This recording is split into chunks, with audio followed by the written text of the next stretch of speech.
This episode of the podcast is brought to you by HRH Combat Arms. They can turn your vision into reality. They specialize in gunsmithing and Cerakoting. Your Cerakote specialist is Air Force veteran and retired police sergeant Paul Ware, aka the Sarge. He can Cerakote your firearms, auto parts, tools, even your sports equipment. And then your master gunsmith is Marine veteran Steve Miller. This veteran-owned business is located at 5025 Saunders Suite, 103, Fort Worth, Texas, 76119. You can call them at 682-304-0363, and you can find them online at www.hrhcombatarms.com. That's www.hrhcombatarms.com. This podcast brought to you by Flock Safety, where technology can unite law enforcement and the communities we serve in the pursuit of a safer, more equitable society. Flock Safety builds devices that capture objective evidence, uses machine learning technology to uncover unbiased leads, and sends real-time alerts that prepare officers to be effective and efficient in the field. Look, guys, I'm a detective, and before they were ever a sponsor of the show, used Flock Safety every day. I used it countless times with the technology to include car thefts, package thefts, and violent incidents. If you're a patrol officer or a detective in dispatch or even in command staff, you need to check out Flock Safety. These incredibly powerful devices are so much more than your average expensive license plate reader. They're solar powered. They can be installed virtually anywhere. In side-by-side tests, they are 30% more accurate than the old legacy license plate readers. They can capture multiple lanes of traffic, vehicles traveling 100 miles an hour. And the best part, they were built within the principled framework that never sells their data to third parties. And the exact same technology that I use every day is available for neighborhoods, businesses, law enforcement, and citizens of all sizes. Think about that. Members of the community use same tech so we can all work together in public and private partnership. If you want to learn more about Flock Safety, go to flocksafety.com/2cops. That's FLOCKSAFETY.com/2 and the word cops, COPS. Flocksafety.com/2cops.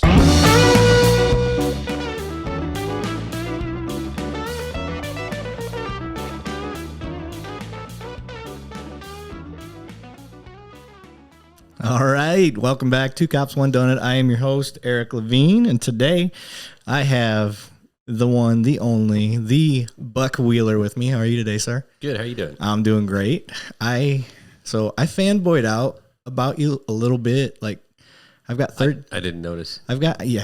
God, you know how to cut me. It's the worst. There's nothing worse than looking up to somebody that knows like your flaws, like, and they're like, Eric really, like, he really wants to do good. So I'm just going to jab him. But so I've had 30 episodes now, and out of the 30, you've probably been mentioned in almost all of them. So, oh, wow, cool. Yeah, so you're a pretty big deal in my world. I know it's not the other way around, but I hope my wife watches this. Oh, yeah, I do too. Yeah. I don't know if she'd say the same though. No, probably not. Oh, I know. At least she likes you a little bit. So, while we are enjoying this, I always like giving shout outs to what we're having. So, Buck brought over Turning Point beer, Endgame. It's a 16.2% ABV. It's a stout, and it tastes like aged toffee. It does, yeah. That's the best way I can describe it. And that's actually, I've been saving that for about 3 years. Oh, yeah, that's right. It's aged 3 years. So, good beer. So for those wondering what's coming down the pipe today, because my episodes tend to be a little lengthy, we're going to talk about Buck. He's going to kind of give us a little background on why he came into police work, where he's from, stuff like that. But the bread and butter of this one is going to be use of force. I have been in law enforcement 17 years. I've had the privilege, I guess you could say, of learning use of force from the military, a federal police agency, and local city police agencies, kind of spread out throughout the country, actually. And the way you explain use of force has never resonated with me nearly. It's resonated with me more than it ever has before. Like, I really started to get it. And you can recognize when somebody's really good at getting a point across and teaching and stuff like that, and you've got this unique ability to reach the majority of the people that you teach, and cool. It's just a certain style. So I wanted to get you on here because I think not only will other cops that watch the show be able to really fully understand or even change the way that they kind of view use of force. Citizens, the bridge that I'm trying to gap anyway, because you also teach us citizens use of force thing. So it goes both ways. We got to teach our officers and we got to teach citizens. So before we get into all that though, let's get into you, Buck. What exactly? Were you born in Texas first? I was, yeah. You were a native here. Yeah, okay, but you traveled. I did, yeah. Okay, that's what I thought. So, first, what got you into law enforcement? I'll try to give you the short version. I never really thought about law enforcement. Didn't grow up wanting to be a cop. Not a particular fan of police. And it was, I think, in '98. I considered it probably the closest thing I had to a religious experience. I was in the sign business at the time. And oddly enough, for a while, my position, I was the central order processor for manufacturing companies or sites throughout the United States. So my initial was the cop at work. But the reason I got into it, it was really, I was honestly just driving home and something just hit me. I remember I was, there was some construction, everything was down to one lane, and there was a patrol car pulling out of a, I don't know, hamburger fast food place, and people were still driving. Nobody was stopping to let that car in. So I stopped, let that officer in front of me. And then in that moment, somehow, some way, I knew I was supposed to be a cop. What? My hands, yeah, you didn't expect this story, did you? No. My hands were sweating. I can still remember the moment very well, and I don't know how and why, but I knew I was supposed to be a cop somehow, some way. And 9 months later, I was at the police academy. And no shit. so that's why I'm a cop. Okay, I see. You already broke the cardinal rule, sir. Oh, did I move away from the mic? No. You mentioned your department. That's probably the quickest that it's happened. Congratulations. Great. It's all right. I mean, I'm sure you're proud of where you're at. You're not going to say anything bad. Oh, no. Yeah, I'm very proud of where I work. As am I. But we keep it separate just so they don't have to worry about anything. All right. So first and foremost, how old were you when you had this epiphany? 25. Okay. So you're about 25 years old. You'd already served in the military? Yeah. I did some time in the Navy. Okay. And all right. worked on an aircraft carrier. All right. So we may be killing a lot of visions that people have had of you if they listen to this. So are we gonna? Is it visions that you have created? Maybe. I don't know what you're talking about. It's not what I know what you're talking about. So, rumor has it. I don't know where it started. That you were a Navy SEAL. It's just a rumor. It's just a rumor. I wish I could lay claim to that, but I can't. Oh man. See, No. if anybody ever wanted to watch this show and they find out that the truth came out on here, They're going to be disappointed, I guess. Yeah. Either going to be but you may get me a lot more viewers just for that one episode. Okay, good. So We'll go with that. That'll be a plus and be like, hey, you want the exclusive on Buck and know where he's been, what he's done. Yeah. This is so the Navy. What drew you to the Navy? Kind of another interesting story. It was never really thought about getting in the Navy. I was on my own. I've been on my own since I was real young, and I just knew I needed to get out of town and go do something different. And the thought of just completely relocating and going somewhere else sounded great. And that's why I got in. And I was putting in for Air Force, believe it or not. Yeah. And I scored pretty good in the ASVAB, and I did everything. And then there was, I had a whole bunch of traffic violations. They said, we can put you in the delayed entry. We got to give these a few months. And I told them, I don't want to wait a few months. So they said, well, you have no choice. You got to wait a little while. And so I went to a Navy recruiter, walked in there and said, I've done everything. I've tested, did all the physical stuff. I'm ready to go. And while we're sitting there talking, he looks on the computer, he pulls up a bunch of info, and he says, oh, this guy dropped. His plane leaves in 6 days. You want to go? I go, yep, I'll take it. So 6 days later, I was at boot camp. Oh, man. Holy cow. There's no... All right, so you mentioned this, and you said that you were on your own for a while. Now, there is a stigma with police officers that we only attract certain types of personalities and different types of backgrounds. So a lot of it is, the kid that was bullied, the Boy Scout, what's some other ones, the alphas, stuff like that. Sure. The psychos, whatever you want to call it, because you do kind of have to have a stronger personality to do the work in the street anyway. With you, you were you were inspired by traffic letting a cop car in some way. I don't even think that's what inspired me. It was just, I remember that was the moment I just knew. Okay. I don't know how I knew I'm supposed to be a cop. Okay. Yeah. Well, I mean, it's kind of like when people knew they had, Christians knew they had Jesus in their heart, or something to that effect. Which is why I say that's probably the closest thing I had to a religious experience. I couldn't explain it. I just knew, and everything just fell right into place. I gotcha. Okay. Yeah. So, but your background, you explain how you were raised on your own, because I think it's unique, and it shows that all types can be very successful in this line of work. Yeah. So, how far back? I guess tough question to answer. I guess what's relevant maybe. So I'll just kind of do the fast forward kind of version. So my dad died from suicide when I was really, really young. My mom in the 70s it was a big pot bust. That was my first experience with police. They kicked in our doors, arrested her. And then we moved around a lot after that. Different kind of boyfriend, stepdad type here and there. Ever since I was a kid, my mom's had some kind of addiction to something. Good mom in the sense that she loved me, but she had her own issues that she was dealing with.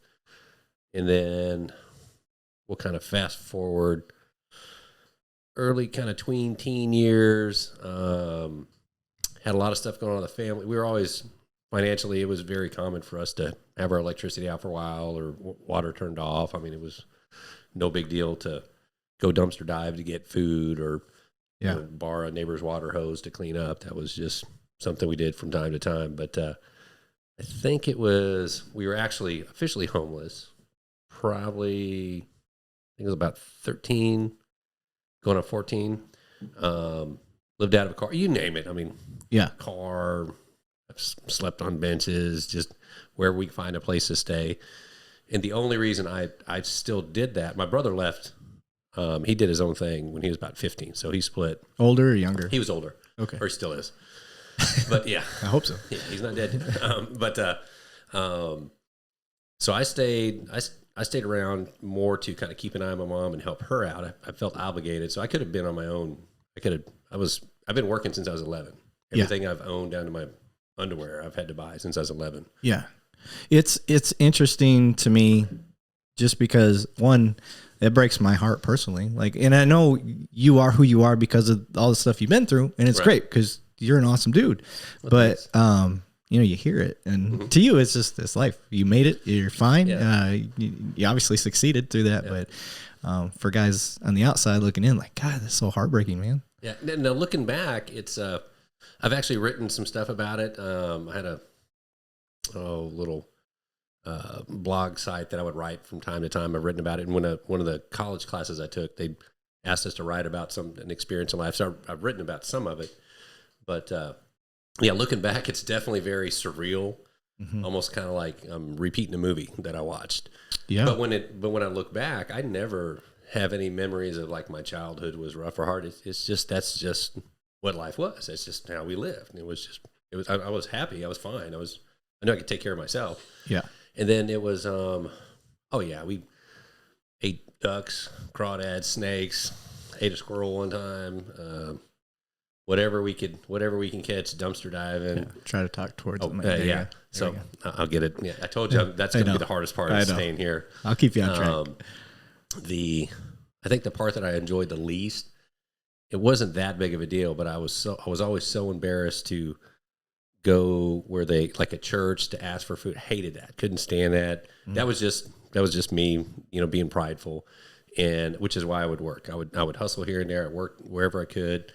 And then at 16, that's when I made a decision. I couldn't live with my mom or stay around her anymore. I had to take care of myself. So I split, and then Yeah. was on my own and never made an F in high school. I mean, not on a report card. I was an honor grad. So you made yourself keep going to school. Oh, yeah. And you avoided crime for the most part. Yeah, other traffic tickets. I think I had an issue with those. That was probably my biggest struggle. Yeah. But no, school was easy. I had free breakfast, free lunch. I was a straight A student, graduated top 10%, honor grad. Do you think it was because the perspective you had, the way you led life was like, you guys you're not appreciating what you have, and you've got this stuff is for free, and temporarily, at least for 6-8 hours a day, it's got a roof and AC and all that stuff over your head, and all you're required to do is get good grades, or at least try to. Absolutely. My perspective was that way, which is I attribute a lot of it to that. I didn't take anything for granted. That's why I say school was easy. It was because I was working full time when I was in high school. So because I had to pay bills, right? So school was easy. Had a place where I knew all I had to do was my homework and my grades, so I could ace that, get my free breakfast, free lunch, and then I had to go work. There you are, sir. So okay.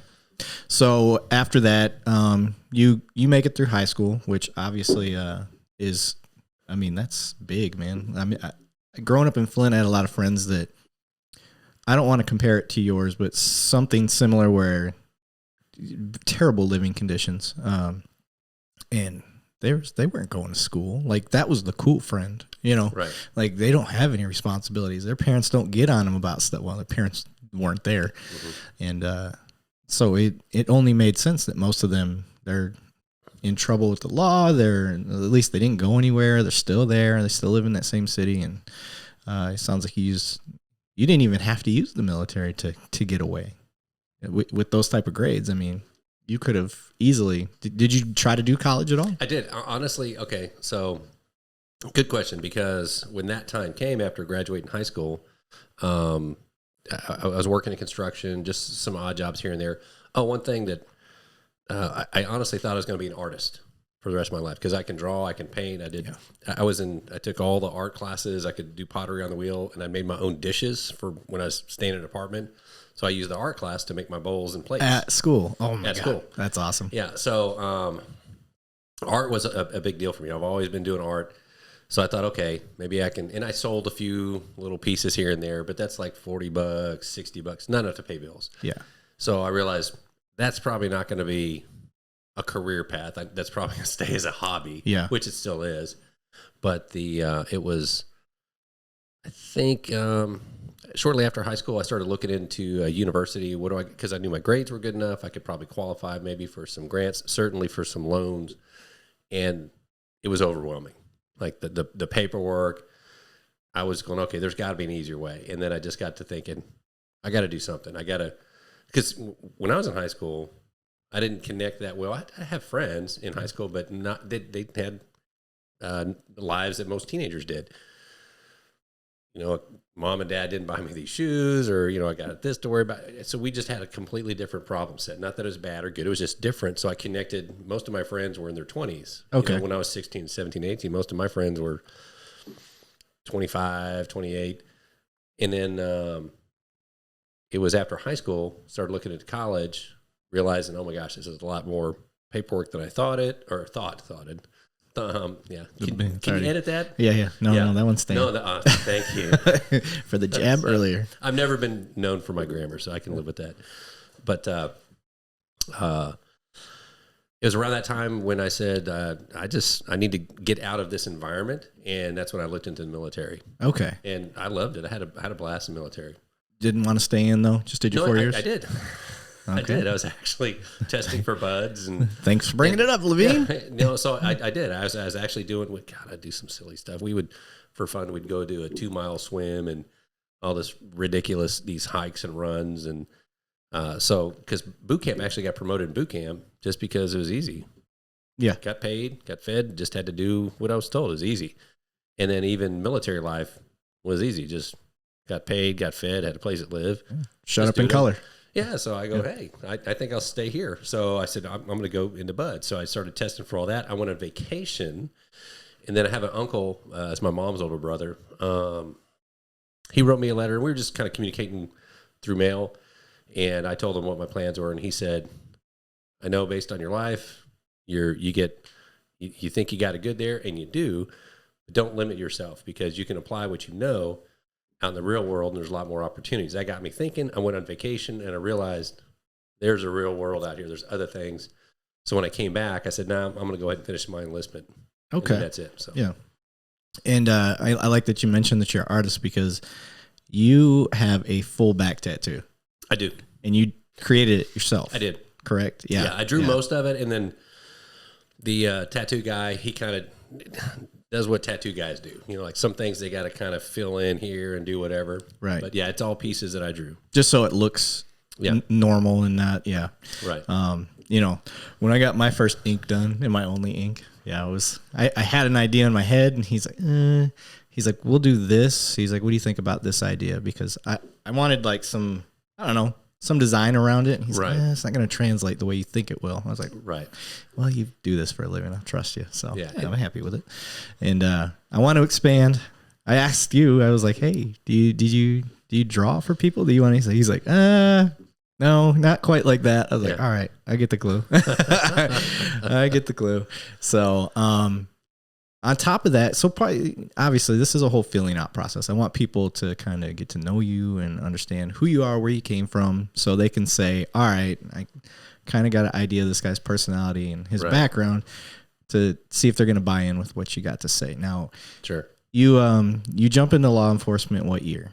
99. 99. How long have you been in law enforcement? Since 99, 22 years, a little over 22. 22 years, okay. The only reason I asked, I figured you'd know that number off the top of your head, and I can't do the math. So I got police work for a reason. I got it. Can't do math, guys. All right. So law enforcement, 22 years, down in Texas, and you get into law enforcement. Do you have an idea of the type of path you wanted to take? No, not at all. I had no clue. I just knew this was the path that I was supposed to be doing. I actually had some people prior to that. There were just some friends and people I worked with, and I don't know why they said what they said, but they said, hey, you ever thought about being a cop? Man, you'd make a good cop. And I go, no, that's not for me. Yeah. No, that's not for me. You know, some of it, looking back, it might have been because this is back when Brazilian Jiu-Jitsu was coming out, and so I got into that, and actually, there were a few occasions where one time somebody stole something from a mall. I helped get the guy and twist him up, got the property back, and all right, you know, so I don't know, who knows? Yeah, you got into it when it was like it just hit the States. I got into it back when you can actually do an armbar and there was no counter. You know, there was no. You can do like a rear naked choke or something, and that's it. There's no counter to. Yeah, it's totally morphed. It's evolved so far now. Yeah, I think it's awesome. I think it's one of the best things that's happened to martial arts in general. It's kind of the whole mindset of Bruce Lee. Like that was his mantra, and that was like adapt all these different types. And Brazilian Jiu-Jitsu, I think it was the standalone. You know, if you want to like, you know, sumo wrestling versus jiu-jitsu versus kung fu versus all these different things. Jiu-jitsu was the standalone, the obvious winner, like to me. And, you know, it's not that a boxer couldn't catch him or anything like that, but you go to the ground as a boxer, it changes things. It changes things. Yeah, you're done. So, and anybody that's listening, oh man, what about Muay Thai and all that? I get it. I'm just saying in general vagueness that jiu-jitsu to me is probably the best one out of all of them at that time. But today, like even jiu-jitsu itself has opened up to, now they have adopted a ton of wrestling. Like there's a bunch of wrestling. There's some good judo that's in it. So even jiu-jitsu itself is now kind of its own mixed martial art. Yeah. And everything's molded together, and which kind of brings us into use of force stuff. But before we quite get there, the segue. Before we get to that, you get in the police department and you're feeling it out, and you're just trying to decide, like, you know, obviously patrol. That's the way we all start. So you get to patrol. You're in a lively city. Shoot, it was so lively that Cops has been there and the show, and I heard Cops is coming back, by the way. Okay, cool. If they haven't yet. Yeah. Not to that city, but they're the TV show. Back in business, Yeah, back in business, so that's kind of neat. And as you're feeling it out, where are you seeing your past start to take you? What are you learning in law enforcement? Is it everything you thought it would be? Was it better? Was it? It's some of it was what I thought, but the majority of it was not. There were so many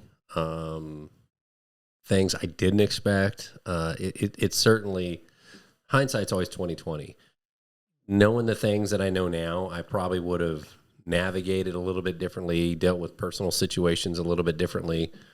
Rest is yours. Oh, okay. Yeah, I know you. Yeah, just checking. Yeah, but no, when I got into it, I think the biggest thing that was different than what I expected was the rewards of the job usually happen when I'm not expecting it. It's not what I thought that, and I did not get into the job expecting people to like me or, praise me for being a cop, or I didn't care about that. I just knew I trust myself with this authority based on my background. One thing I've always believed is whatever happens, just treat people right through the process. And I had a lot of surprises. When I thought people might appreciate, sometimes they didn't. But then sometimes it was people that I ran into later. I remember one guy in particular, I didn't remember. The rest of the guy, I can't remember what it was for. And then ran into him, I don't know, it was like 6-7 months later. And he goes, "Hey, you're that officer?" And see him got talking. I said, "Oh, yeah, I remember that." And he goes, "Man, I just want to shake your hand." He goes, "Thank you. That changed my life." And I honestly don't really know what I did. But for me, that was a reminder of, okay, what I am doing, there's good here. I may not always see it on the surface, but I know I'm doing something in a positive light that will help people. Right. Somehow, some way. Yeah. As you go, and because I'm with you on that, like I've had those experiences where you run into somebody several times, more than you would think you ever would. You run into somebody that you arrested, or not even arrested, just somebody you tried to have a positive contact with, and you didn't think it went anywhere. Like, well, that was like talking to the wall, and they come back to you, man, and they let you know. And when you find that stuff out, to me, that's the addiction to the job. It is the self-reward system, I guess. And like you said, it's hard to say that without sounding like you do this for the praise. You know what I mean? Can't do this job expecting praise. It's nice, but creating that expectation will often lead to disappointment because it usually doesn't happen the way we expect. Yeah, I found a lot on this show when I try to, I don't know, lift something up. I end up critiquing myself real hard on it. I'm like, God, you're trying to make a point, and all you're doing is countering it, like this flock safety stuff. It's a camera system, Sure. But to me, it's changed the way that I've done police work. And I'm like, it's the shit. Yeah. But it's a sponsor now, and now I sound like a fanboy that's just propping them up because they pay me money. Yeah. And that's not the case. And just like you get these deposits from the citizens that you make these contacts with, and you say you didn't sign up to be a cop for the praise, but that's one of your favorite parts, and it's not necessarily because of the praise, but you realized you did some good in the world. So I don't know. I find that happens a lot on here. It does. It's hard to say it without sounding like a hypocrite. So I get what you're saying. It's one of those things also that I hope changes somebody to come to do the job.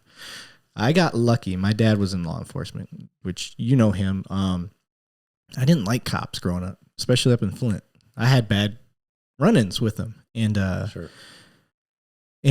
think Flint's trying to do the best they can with what they got now. But we're talking back in the early '90s and stuff like that, and a long time ago. Well, for me, I know you're super old, so I was a kid. You were a full-grown adult back then, so that's cool. You'll be dead soon. And and dark humor with cops, guys. And I did not, I remember calling my dad. I had that crutch where I could be like, I don't, these guys are assholes. This is what happened. Stabbed my basketball. They popped it, and slammed my hoop down and all this stuff. And that could have ruined cops for me forever. That one bad experience. And then my dad tells me, he said a lot of stuff, but you can either be a part of the problem or part of the solution. And that did not sit with me at the time. But by the time I became a high schooler, like in the back of my mind, I knew I was always going to go down that path. Right. But a part of me fought that and was like, fuck police, they're assholes, like da da da da. So, and that's what my friends were saying too, Yeah. So I guess what I'm trying to get to is those little moments that aren't a big deal to us, and that may not have been a big deal to the guys that stabbed my basketball. It may not have been a big deal to them. To them, maybe they were making an impact to keep me away from crime. But what they don't know is they almost alienated me the complete opposite way. Right. And when we go out there and, like you said, you got into law enforcement because you knew you were going to do the right thing and do good things. And just by doing that, whether it was big or little, it comes back and it rewards you. So I don't know where I was going with that fully, but it just sounded beautiful. It did. But one thing that popped in my head when you were talking about the basketball, okay, and it could have turned out completely different. One thing that's always stuck with me is life is 10% what happens and 90% how you react to it. So, because it's not the event that causes trauma for us. It's how we interpret those events. So right. It still comes back to perception. So when something negative or could be negative happens to you, I love where this is going. This is where you go, what am I going to do with this? Yeah. And you have a choice. You have a choice. You can make something constructive out of it. And in practicing that behavioral pattern, the more you do it, the easier it gets. Kind of back to my background, that's the behavioral pattern that my mom taught me when I was really young with all the hardships. So that's why when I look at my childhood, it wasn't a bad childhood. I had a blast. I thought it was a good childhood because that's how I chose to see things. Yeah. So your mom got you down that path? Yeah. That emotional intelligence stuff? Oh yeah. She was the best at it. Really? Anybody she talked to, she made them feel like they were special. She would even say that you're so special to everybody she talked to. Yeah. She connected with everybody. So I kind of picked that up on her, and it just kind of translated into my adult life. Yeah. So even with law enforcement, it's what we make of whatever happens to us. Yes. For those, like, this is what I called getting Buck Wheelered. He's got this way of explaining things and then changing your perspective on everything. And he got me down this path. Hey, Buck, I need a good book to read. And he's like, I'm reading all this stuff on emotional intelligence and leadership. And I'm like, okay, what do you got? So he gives me like 3 books. Of course, I listen to all of them because I don't read. So I put them on. Yeah. So I was actually on my military time. Okay. So I was down at the base. My family they're not there during the week. So I listen to a lot of audiobooks while I'm there and all of the emotional intelligence stuff. Maybe we could touch on that too. Oh, absolutely. I can find a way to fold it in somehow. Okay. I want to get into the use of force stuff first before we get there. But yeah, let's segue into that because if we start going down the emotional intelligence road, it's a rabbit hole. It is for sure. And but the basic premise is exactly what he's saying. It's how you choose to interpret things, and you can flip your own perspective basically at your own whim if you really start to master it. And I will catch myself mad about something, and I just repeat to myself, emotional intelligence. Okay. Yeah, that pissed me off, but how can I spin it? And then I figure out angles to spin it, and then it works for me. So recently actually came in, I'll tell you that off air, but yeah, anyway, so use of force, Buck. You've been in police work for a long time. And was use of force ever a big topic even when you first started, or is that something that's more of the woke culture? How? Good question. Use of force, it's always been, I think, a very important aspect of law enforcement, and certainly something that arguably sets this occupational field apart from a lot of other professions. The attention that use of force gets now, from what I can see, is much more than what it did before. However, it's always been something that is at the forefront of whether it's community-related issues, departmental-related issues. Use of force, even though it's a very small percentage of what law enforcement is about and does, it's probably at the top of the food chain that causes the most problems, injuries, death, lawsuits, damaged relations, damaged trust between the community and department. So it's always been an important topic.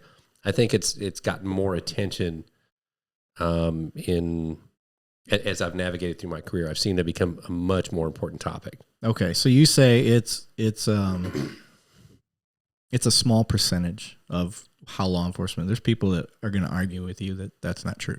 They think that use of force is a daily occurrence in some form or fashion. What have you seen statistically, at least in a local aspect? I'm not going to say nationally, but just in your bubble, in your fishbowl. Sure. I think defining things helps.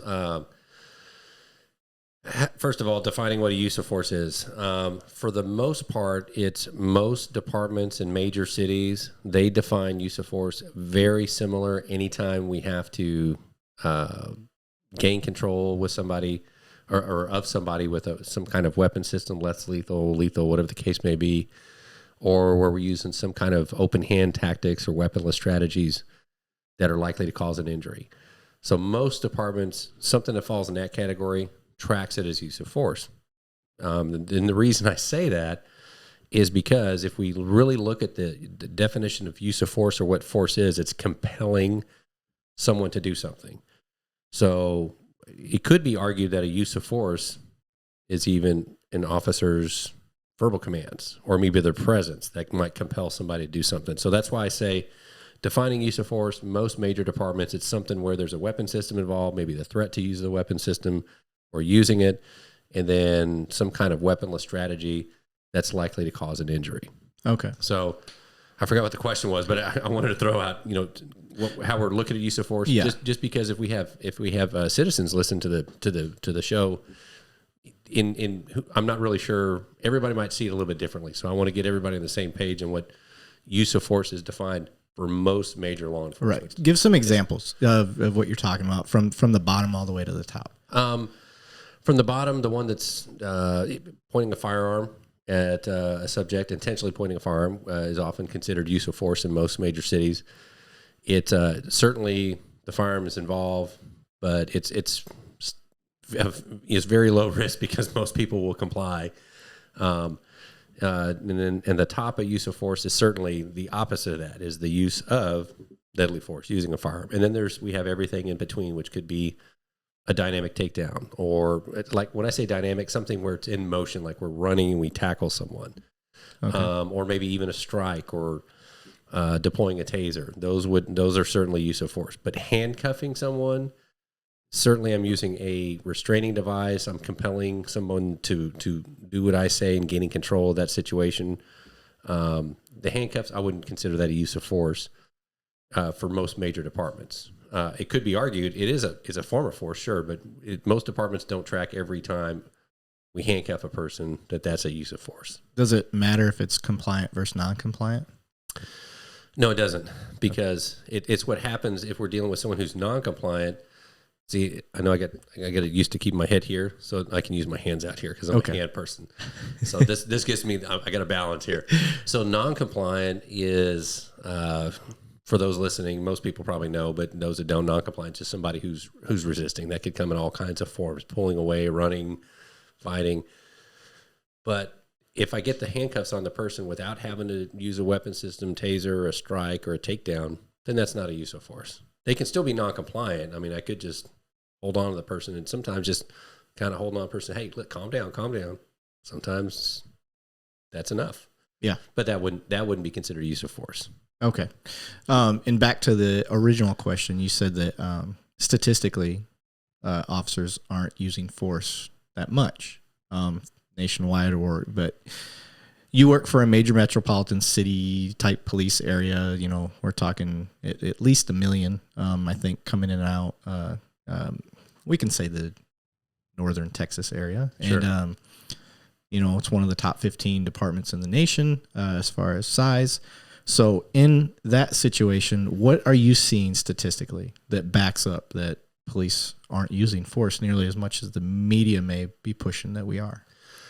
Well, I would say statistically, the department, it's a pretty large department that I work for. There might be 1 to 2, maybe, on average, I'm going to say 2, maybe a busier day, 4 or 5. Slow day, maybe 1. But on average, anywhere from we'll just say 2 or 3 at least a day that occur, but that range is with a lot of officers. Is it cool to say the approximate number? Yeah. So we're talking close to 1,700 officers, and in a day we might, out of all those officers, the majority, I think it's like 60% or so in our departments in patrol. That's pretty consistent with most agencies. The majority of it's going to be patrol. Okay. But just a few a day, and those range from pointing a firearm to, maybe using a taser. Okay. It's not as much as what most people would probably think. And most officers probably have to use force, and this is just kind of speculation, which I hate doing, but because I don't have the actual numbers in front of me, but average officer, maybe just a few times a year where they have to use force. Okay. So people listening, especially those, even those in law enforcement, outside of law enforcement though, qualification wise, like explain your role in use of force throughout your career as far as being an expert. So when I got into training and instructing, it was just really something that somebody in the department said, hey, you might want to go take this class. And when I was down there, I met some of the other instructors, and they go, hey, we think you'd make a good instructor. You want to try this? I go, sure, sounds good. And I got into helping train physical fitness and control tactics for recruits and then for officers. And one thing that I found, and I really dove into the physical fitness aspect and the kind of the holistic approach on that, because in law enforcement at the time, there was kind of a gap there in terms of, the physical fitness part, how we stay in shape, how we take care of ourselves, the emotional aspect, even nutrition. So I kind of really dove into that rabbit hole, and partly because it was interesting. I was passionate about it. Something I've always been interested in, had a background in that. And then I learned that and believe control tactics, the foundation is physical fitness. We have to physically be able to do these tactics. So yes, as we age, we don't have the flexibility or mobility that we did. So we might have to utilize either different tactics or learn how to talk better. So, but the point is, physical fitness is a foundation for control tactics, and the two are connected. So I really got into the physical fitness side and the control tactics side about the same time, and actually teaching the skills. And then that evolved into sort of the kind of an administrative role, which is weighing in on policy, actually looking at specific incidents. Are these incidents in line with what's being trained? And then that involved to a full-time position that I served at different ranks as the person overseeing use of force stuff. Okay. And part of your duties doing the use of force stuff was keeping track of all the stats, anything involving use of force. So you broke it down in a pretty interesting way to the point where I had you set up the use of force stuff to come to my computer so I could see all sides of town. I knew what use of forces were being done, the reports, I could read them, and I could figure out, and this is for other agencies looking to make their use of force stuff better. Me as an instructor at the time at the academy, basically what I would do was see all these use of forces throughout the city, and I'm looking and reading at what technique they used, if they used a technique we teach, if they don't. If it's something we didn't teach, then I could say like, well, did it work? Like, what made you do that? I could ask questions, and it wasn't to grill the officer. It was to improve us. It was, and that was the point. And that's what Buck told me. He's like, we're trying to make this better. So your job as an instructor is to find holes in training and fill these holes. And so, that's what she said. And, caught myself. So, and that's what I did. And it made me, in my own opinion anyway, it made me a better instructor and helped me figure out how to address the stuff we were already teaching. So it was like this continuous need to get better and make things improve without just trying to make shit up. That's the only way I can put it. Cause that drives me insane. Well, why don't we do this? And I'm like, right. I'm with you. Based on what? Like, you just want to try something to try it. I want to try something because this guy used it in the field and it was effective. Like, why was his technique effective? Why aren't we training that, The biggest one, the one that Jamie Johnson, the legend, pointed out to me, he's like, "Are you taught to tackle?" And I'm like, "No." And he's like, "But you use it, right? Is that departmentally approved or trained?" I'm like, "No." He's like, "But is it reasonable?" It's like, "Well, yeah." He's like, "And it works?" "Yeah." "Well, why don't we teach it?" "We should." If we're going to teach people to take people down, or we let people take them down. So, it's, one of those things that just opened my eyes up. And the way that you did that job and the way you invented that job, with mad respect for that, you significantly improved how we look at use of force and the way that we train use of force at where we work. So that's what I want other people to get, is if they can do anything, I'm not saying they have to mirror exactly what you did, but listen to what he says and take what tools you need for yourself from what Buck does. So, as you develop that, what all did that position, what did you keep track of? Gosh, a lot of stuff. But that particular position, there was three main kind of lenses that I had to maintain. One is training, one is policy, and then the other is the policy. So, use of force policy. Okay, you said training, policy. Oh, I'm sorry. We got to correct that. So, my mistake. We're not correcting anything. So I'm sorry, training, policy, and then the community side, because there is a community component with use of force, because when it's all about perspective in terms of our elevation. So as we go up in elevation, we have a broader view. The position that I was in, it was a very high elevation. So it was something that gave me a view of, okay, I can see this piece, and this piece, and then I can see, okay, those are connected pretty well. There's a gap there. So the training, policy, and community side, trying to merge those together and keep those gears turning and as connected as possible helps with use of force incidents, not just in terms of what techniques work, what's, how to make sure that, training is supported by policy and vice versa, but also what can we get to the community to help them, because this community police, we want the same thing. To me, law enforcement's real simple. It's about keeping the peace and ensuring public safety. Everybody wants that. So use of force is at the top of the list. I don't care who you are, whether you're a police officer or a civilian, citizen, doesn't matter. Use of force is at the top of the list of causing bad things to happen. And if we can get those unnecessary use of force numbers down, good things go up. So we all want to avoid the injuries, death, lawsuits. Those affect citizens as well, because if a city's having to pay out, that can affect the citizens as well. And then damaged trust. Of course, media plays into that, and I'm not going to go down that rabbit hole. It's just media is media. For things to be interesting, there has to be a degree of conflict. I think I'm technically the media now. You kind of are. Isn't that weird? Yeah, it is weird. I'm my own worst enemy. Yeah. So those three pieces at the position that I was in, that was the elevation, which was how do we make sure these things are working together well, and then information is getting out to the community side. So what was tracked, and for those that are listening that are in law enforcement, if they're in a position on their department as an instructor or use of force person, and they're not tracking data, remember this: you can't manage what you don't measure. So you got to measure this stuff, which is what works, what's causing injuries. We need to track injuries, citizen, officer injuries. We need to track sides of town, obviously officer information, the effectiveness of that force, because just like in hindsight, when I got out of the department, there were no tasers. So two less lethal options that, and I don't know for other cities because I don't track other cities, but what I do know for the city I work for is pepper spray and batons. The use of those have dramatically dropped.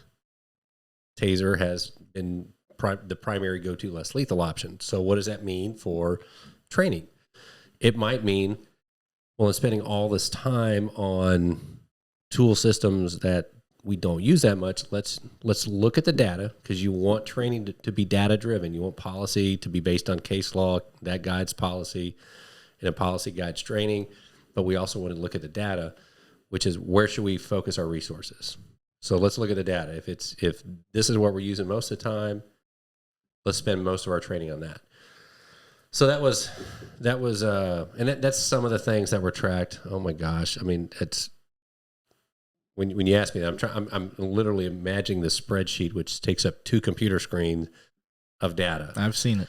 And I mean, we track everything, and it helps in for administration or command staff if they want to track good beer.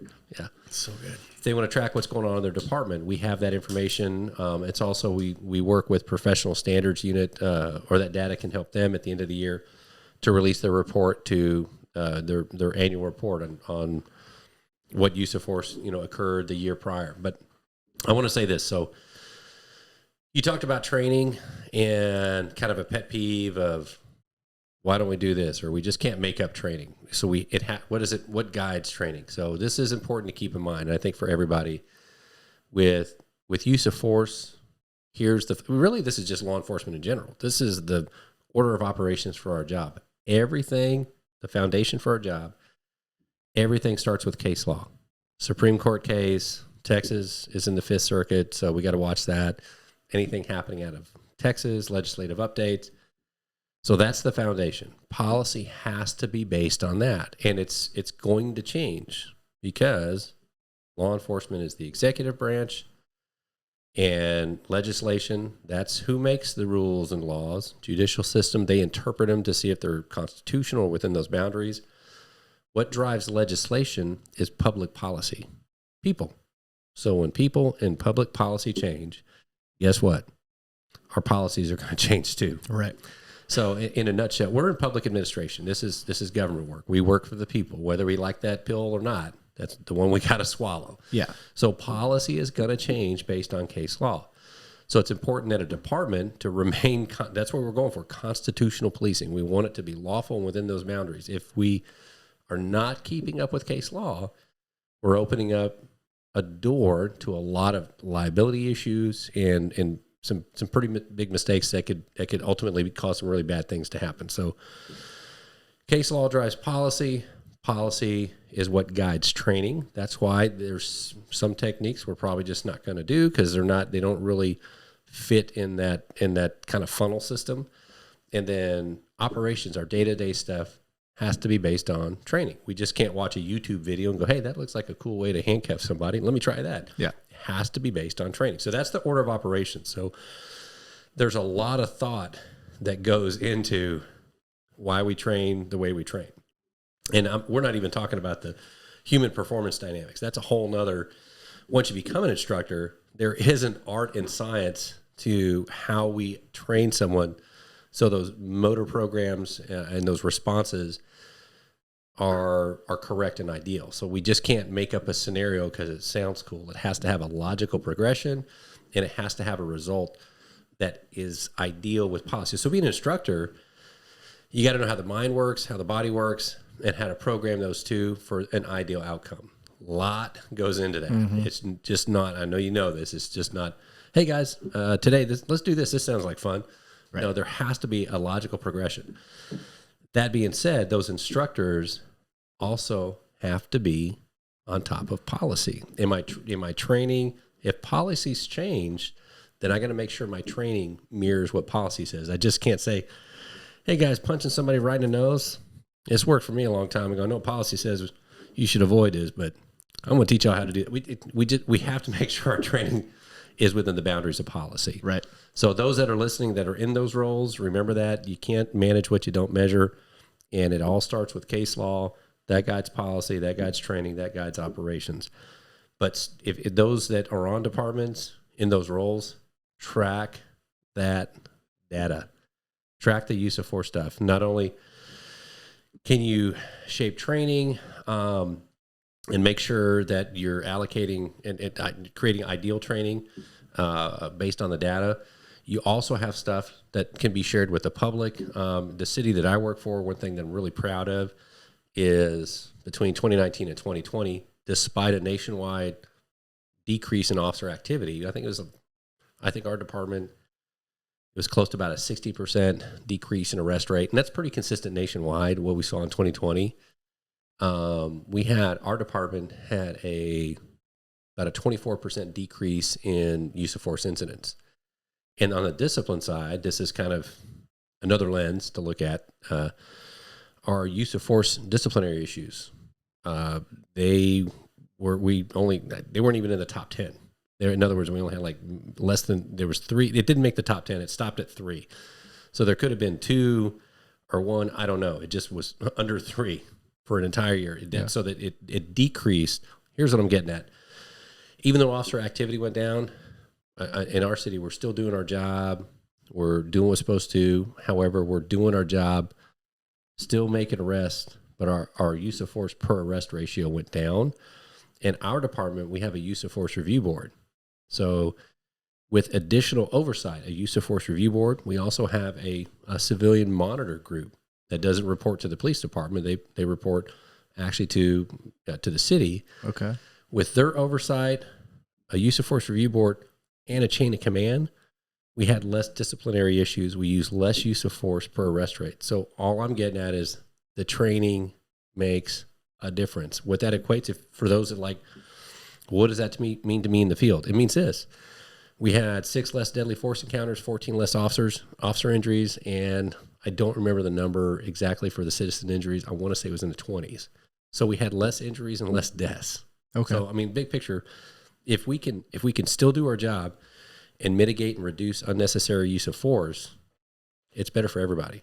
So citizens, department, you name it. One of the things that I want to point out, and correct me if I'm wrong, but this is me trying to be outside looking in. You're going to have two beasts to feed on this. One is going to be the community. So I can't see a community not getting behind tracking stats. They want as much data as they can get. Sure. And justifiably so, especially when we're talking about use of force. So for a department that's not tracking those stats and they're wondering, should I start doing this? That is only going to improve the trust between you and the community, in my opinion. So obviously that's what's going on with what you're doing. And then the other beast is going to be the police side. And you know how cops are. Oh, you're just trying to find more ways to hem me up. But from what you're telling me, and we haven't had this discussion, but from what you just said, we're actually helping our guys without getting anybody. We're getting less people in trouble. So if anybody, even internally, that works with us and is like, it's bullshit that the department's tracking all this stuff, they're just trying to find ways to fire us. No, it's like, taking your cell phone away from your teenage daughter. Like, they're pissed off at you at the beginning. They hate you even, right. But it was for a bigger picture that is working. It's helping people out. Is that fair? Yes. It comes down to that elevation. And in certain positions and roles in a department, it allows us a higher elevation. And here's what I'll say. The trust thing that you said, that's a big deal, because as trust goes up between the agency and the community, use of force actually goes down. So one of the things that came out of John Jay College and the national initiative is they looked at and did surveys with communities, and they showed that there's a connection between trust and use of force. And I know Sir Robert Peel. Anybody in law enforcement who did history of policing, you had to learn Sir Robert Peel. The police are communities of police, and police are community. Yes. One of the things, this is 1800 stuff. Nothing new. So even Sir Robert Peel, even back then, he said that when the police are trusted by the community, the need to use force decreases. Holy crap. Wow. That hasn't changed. So here's what I'm saying. Whether it's from a citizen view, a police officer point of view, it's the same thing. If trust in the community, if community members trust that we're going to treat them right, even if we got to handcuff people and take them to jail, if they trust that we're going to treat them with dignity and respect, guess what happens? The likelihood that people fight, run, and try to drive away in a car, those all cause bad things to happen. That stuff goes down. So the use of force side, track those agencies in art track that data, because part of police legitimacy is how we view one's right to use power. Foundation is trust. If we have data and we can share that with the community. That transparency, that's the foundation, that us being willing to be vulnerable and say, hey, here's the numbers. There's nothing to hide. Yeah. Our trust goes up. And the community, they recognize that. And the likelihood that we use force will trickle out through the community. That helps in the long run. With the department and the police side, I've been that guy, and, officers, and I get it, because being an officer and I was in patrol for about 7 years, I get it, which is I'm out here doing my job. Don't you guys sitting in with, higher up bars and stars, don't you have anything better to do than nitpick how I'm doing my job? There's a lot of risk out here. I'm just trying to be safe, and you're worried about, I didn't do this or I didn't do that correctly. Right. Well, here's the pill that we all got to swallow. This is public administration. It's government work. We work for the people. When the legislation changes, it's going to affect us. And here's where I'm going with it. One of the cases happened in 1978. It's Monell versus City of New York, I think Public Administration Department of New York. That case established, it's a Supreme Court case that established organizational liability for government agencies. What does that mean? It means this, some of the language that we've all heard: failure to train, failure to supervise, not following policy. Those aren't made up terms. Those come from court cases. Monell liability, or Monell case, is probably the biggest one. In other words, on the administrative side, if I review an incident, yes, there's probably about 10 things that went right. But the one thing that maybe they did something outside of policy, I have to address it. Case law requires that I do that, because if I don't, then not only am I not following a constitutional police model, but I'm opening up myself and the city for liability. It's not a knock on the officer. It's just that's the field that we work in. It's guided by case law. Yeah. So when we look at stuff, whether it be use of force or vehicle pursuits or whatever the case is, interacting, if there's policy violations, we have to address those. So I had somewhere else I was going with that. But part of the message there is that data. If those agencies that don't track that data, highly encourage them to consider doing that, just because they can help guide them internally, department-wise. But it also is something that can be used and shared with the community to establish, if it's not there, but definitely maintain and develop trust. Because as trust goes up, use of force goes down. So I don't care who you are. If you're out in the field or you're sitting behind a desk or you live in the city, that's a good thing. Yeah, absolutely. And like you said, let's say the officer skates by because the supervisor or higher up, the bars and stars, ignore the case law and the policy. Well, if you had trust, you just lost it with the community. And yeah, you may have gained it with the police, with your people internally, but now you're creating an us versus them scenario, and that's only going to make things worse. And that's what I try to explain to other officers that get a little heated when it comes to, no, it's just ways for them to fuck with me. And I'm just like, I get it. Cops hate change. I don't know what, I don't think it's just cops, but in police work, we hate change. And then can I add something to that? Yeah. So this kind of goes, now we're going down this kind of philosophical, emotional intelligence perspective rabbit hole, which I love. Why do we hate change? Fear. Because if I'm good at something and I have to do things differently, then I may not be good at it anymore. Right. Nobody likes that. And then that causes shame. If now I'm making mistakes with something new, now it's embarrassing. I'm not that guy that knows what I'm doing. So change, that's where some of that fear is. So I would encourage people, myself included, embrace change. That's how we get better. That's how we improve. It's not an easy thing to do sometimes, but that's what it was. With the data, the department that I work for, one of the things that we did, we developed it was a citizens awareness type class for use of force. And I honestly, when the suggestion came up, I can't take credit for it, somebody else's suggestion. When it came up, I thought, okay, we can do this. It's probably not going to really take off and not going to be that popular. It blew up. Yeah. People loved it. Yep.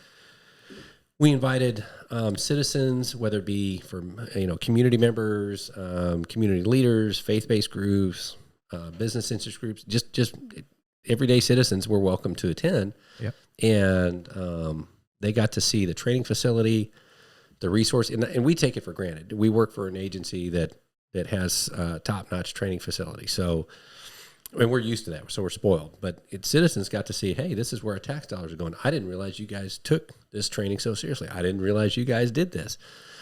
And one of the things that we did in that class is we talked about policy, why our policy is written the way it is, and understand that we don't make this up. This is coming from law. Oh, okay, so you guys, you are following a constitutional policing law. This is lawful. Okay, cool. So that makes me feel better. And the other thing we talked about is training. We shared with them, here's what we do.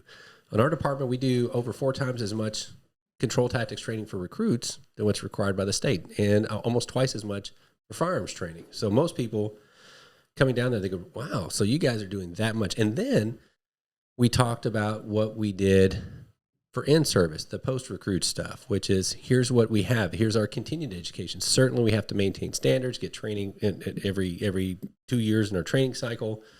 We have to do that, but we also offer classes that are wellness related, fitness classes. I think for a long time, we even had some yoga classes. Yeah.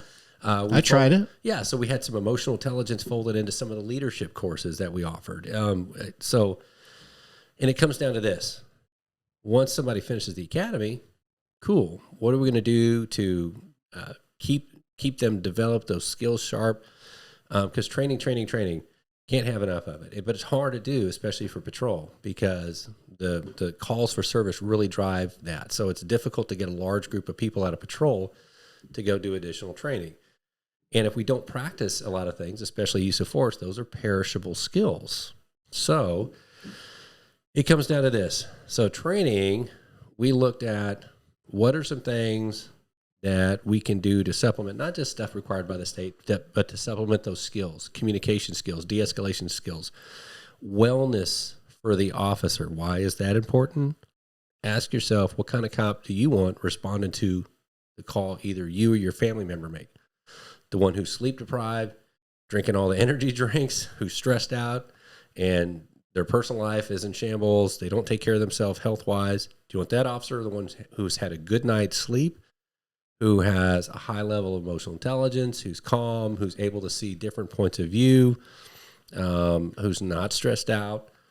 I know what I would want. So that we have to look at what kind of police officer do I want my family responding when we call. And so that's something that we looked at in terms of training. Here's what we can provide to maintain that officer wellness, whether it's fitness or emotional. So I don't know how we got down that rabbit hole, but that's... Oh, you started going down, letting the citizens know in the use of force. Oh, yeah. So in that particular class, and I'm kind of wrapping it up on that, but in that particular class, what I was impressed with was we just took it for granted that, this is just how we operate. And when the citizens saw that, they loved it. They were so grateful. They got to do some scenarios. They got to do some training in our little kind of video game type system that they can interact with. They did some drills. We allowed, they would sign a waiver, and then they could do like an actual training scenario with an instructor in a protective suit to see how challenging it is just to maintain somebody's hands. It was very eye-opening. And right. they all said the same thing. Wow, that was tough. I didn't realize how tough that was. I go, it is. Under pressure and stress, it's really, really challenging to try to think your way through those unless you've had training on it or do those on a regular basis. And I got to help out with some of those. Yeah. And one of the things that I noticed is the ones that come in with the absurd amount of confidence did the worst. Yeah. And you see the light bulbs go off with them. Once that heart rate goes up, things change. Yes. And the ones that would on the fence, didn't know if they want to do it. They wanted to see it first. They wanted to see somebody else go through it. And then those were the ones that I got a lot of really good feedback from. And they did decent at the, for somebody that doesn't have any training or anything. They would do a lot better at the scenarios than most. And again, I think it goes into the social skills, the emotional intelligence side of things. They would try to walk that path. And right. But the ones that came in real eager and overconfident, in my opinion, they thought that their physical skills were going to get them through everything, and that's just not how it works. It doesn't work that way, yeah. One of the things, and this sparked in my head while we were talking, and I don't know, I never thought of this before, but one thing that I'd like to add to that citizen use of force course is internal affairs role. Because I think one of the biggest distrusts of police forces is an internal affairs investigation. Why? Because it's their own people. That's the way they look at it. But if they are shown they are dictated by policy and the Constitution and case law, those are the two things we need the most trust in my opinion, is right. Because it's how it always, well, I want you to give that investigation over the state police or the FBI or whoever it is, some outside agency. Well, look, here's the guidelines. Here's why it's pretty rock solid. And I don't, what do you think about that? I think it's a great idea. And the reason I say that, because I've been involved with community engagements for years, and the role that I'm currently in, they're pretty frequent. And that topic comes up a lot, which is when an officer does something, whether it be display criminal behavior, violate policy, why aren't they immediately arrested? Or why do things occur this particular way? And again, I think we kind of take it for granted because we're on the inside and we see those processes and we're used to them. And you're right, that perspective of, well, if I call to complain, or if internal affairs, which is your own group of people looking at stuff, I don't really trust that because it's the police, and the police. Yep. However, when we explain, here's what guides internal affairs, being on the inside, I don't want to get called by internal affairs. Right. That's not where I want to be. So I think most officers are going to say the same thing. Mm-hmm. We don't look forward to that, or we don't go, that's my buddy there. They're going to take care of it. It doesn't work like that, because what guides that is not just Texas government code. We also have, there's case laws. There's back to the Monell liability case. It is the professional standards unit. It's serious business, and they take that role serious, and it's a good thing. And now the other side of the coin is it's a very objective unit. There's a lot of rules and policies in constitutional law that's going to guide that stuff, whether it's state or federal government. That being said, it's also the other side of the coin, which is when they do look at stuff, quite often they realize, hey, okay, this complaint, sometimes complaints come in, it's not what they said. And that's what I like about the body cameras. Being in a supervisor and administrative role, oh yeah, I've cleared up more complaints with a body camera. So even officers that go, I don't want to wear this, it's going to do more good than it is harm. Yeah. It's a good thing. And then, so I think when people understand that, they feel a little bit more comfortable. However, the agency that we work for, the city decided to go a step further, and there's a civilian group that doesn't even report to the police department. So if there's still a trust issue, they can, on our department, they can route it through that civilian group. Not all cities have that. I think probably most of the bigger cities, probably top 20 cities, I'd say the majority of them probably do, because I've looked at data for about, I think the top 25, and I think most of them do. Okay, so with a civilian use of, that's what it is. Well, I'm sorry, it's a civilian oversight board. They might, it's kind of broad spectrum. They might look at complaints coming in. They look at departmental procedures and policies, make sure that we are following our own procedures and policies. They look at how investigations are run. They might look at a use of force incident to make sure that we are viewing it with the proper lens, whether that be legal or policy lens. So they kind of have a broad view of everything. Okay, so for me, outside looking in as an officer perspective, what qualifies them? What is required? Because if somebody else says, "Okay, we'll make one," but is there any qualifications that we're keeping these people bound by? I can tell you a little bit. The short answer is yes. If you're asking me what those are, I would say I honestly don't know. That's where that city's going to have to do their homework. I know with ours. The person that is the head of that group, the oversight board, the oversight monitor's office, they actually have a law background. I think they were an attorney somewhere. They work for different law enforcement agencies providing oversight. They have another person that's part of that has a law enforcement background, I think in kind of like white collar crime, and another person that had administrative background that is learning the departmental procedures, and they're getting all the departmental training. Okay. So this is separate from a civilian use of force committee. We don't have a civilian use of force committee. We have in our department, and excuse me. Oh, you're good. Well, I see the problem here. Yeah. Yes. So in our department, we have a civilian oversight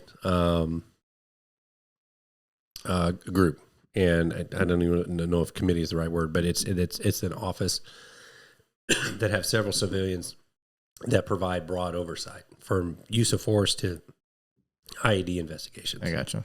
You going to be all right? I am. This will go away in a minute. Okay.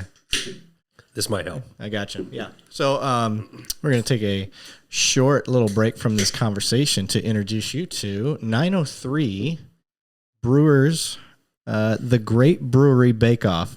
So this, I saw this beer. Me and Buck, we're nerds. We like crazy beers, and I found this one. It had basically wedding cakes all over it, and he told me he was bringing a stout over, so I'm trying to keep the stout theme here, sir. This is a 12.3%.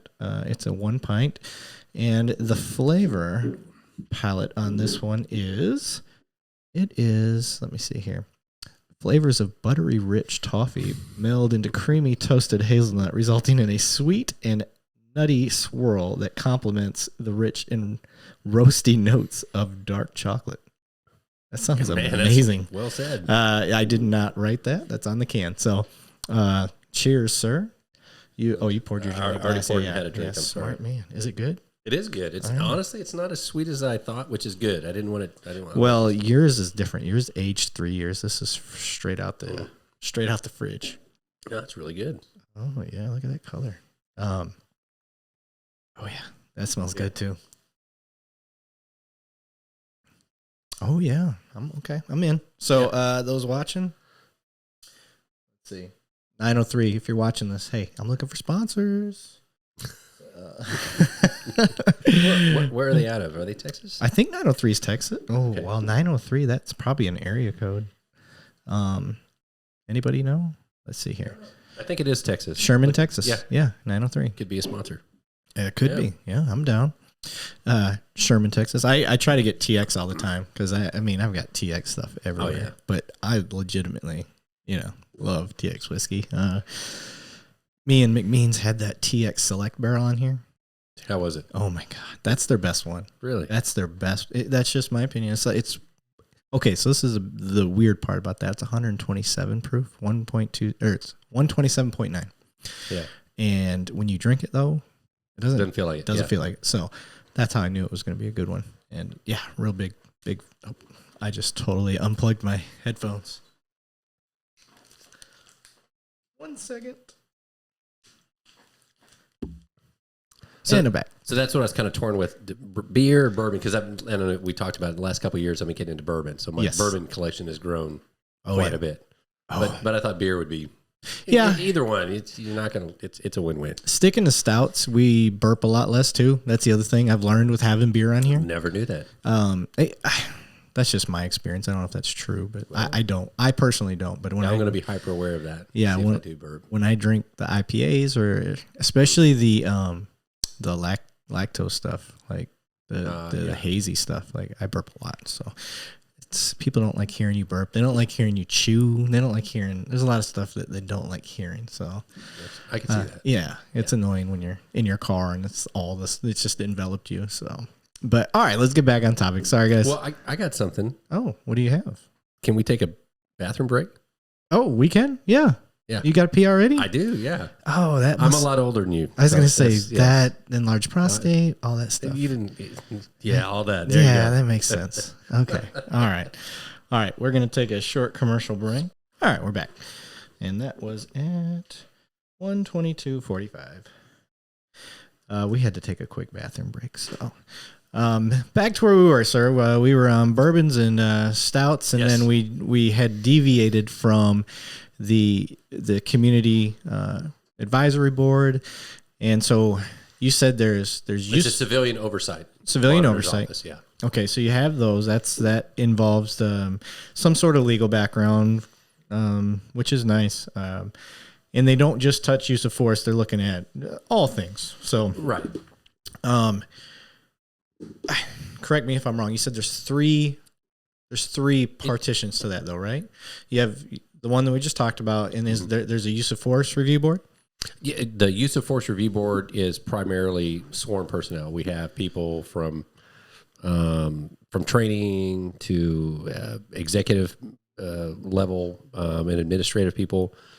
We have somebody with a CID or investigative background, And then we have several members from patrol because we want a broad spectrum. When we look at a use of force incident, not only does a use of force incident get reviewed by that officer's chain of command, but if a use of force incident, if they look at that and go, I think there's a problem here, not only is their chain of command going to look at it, but our board, I think we have 14 people on it. It could be 15.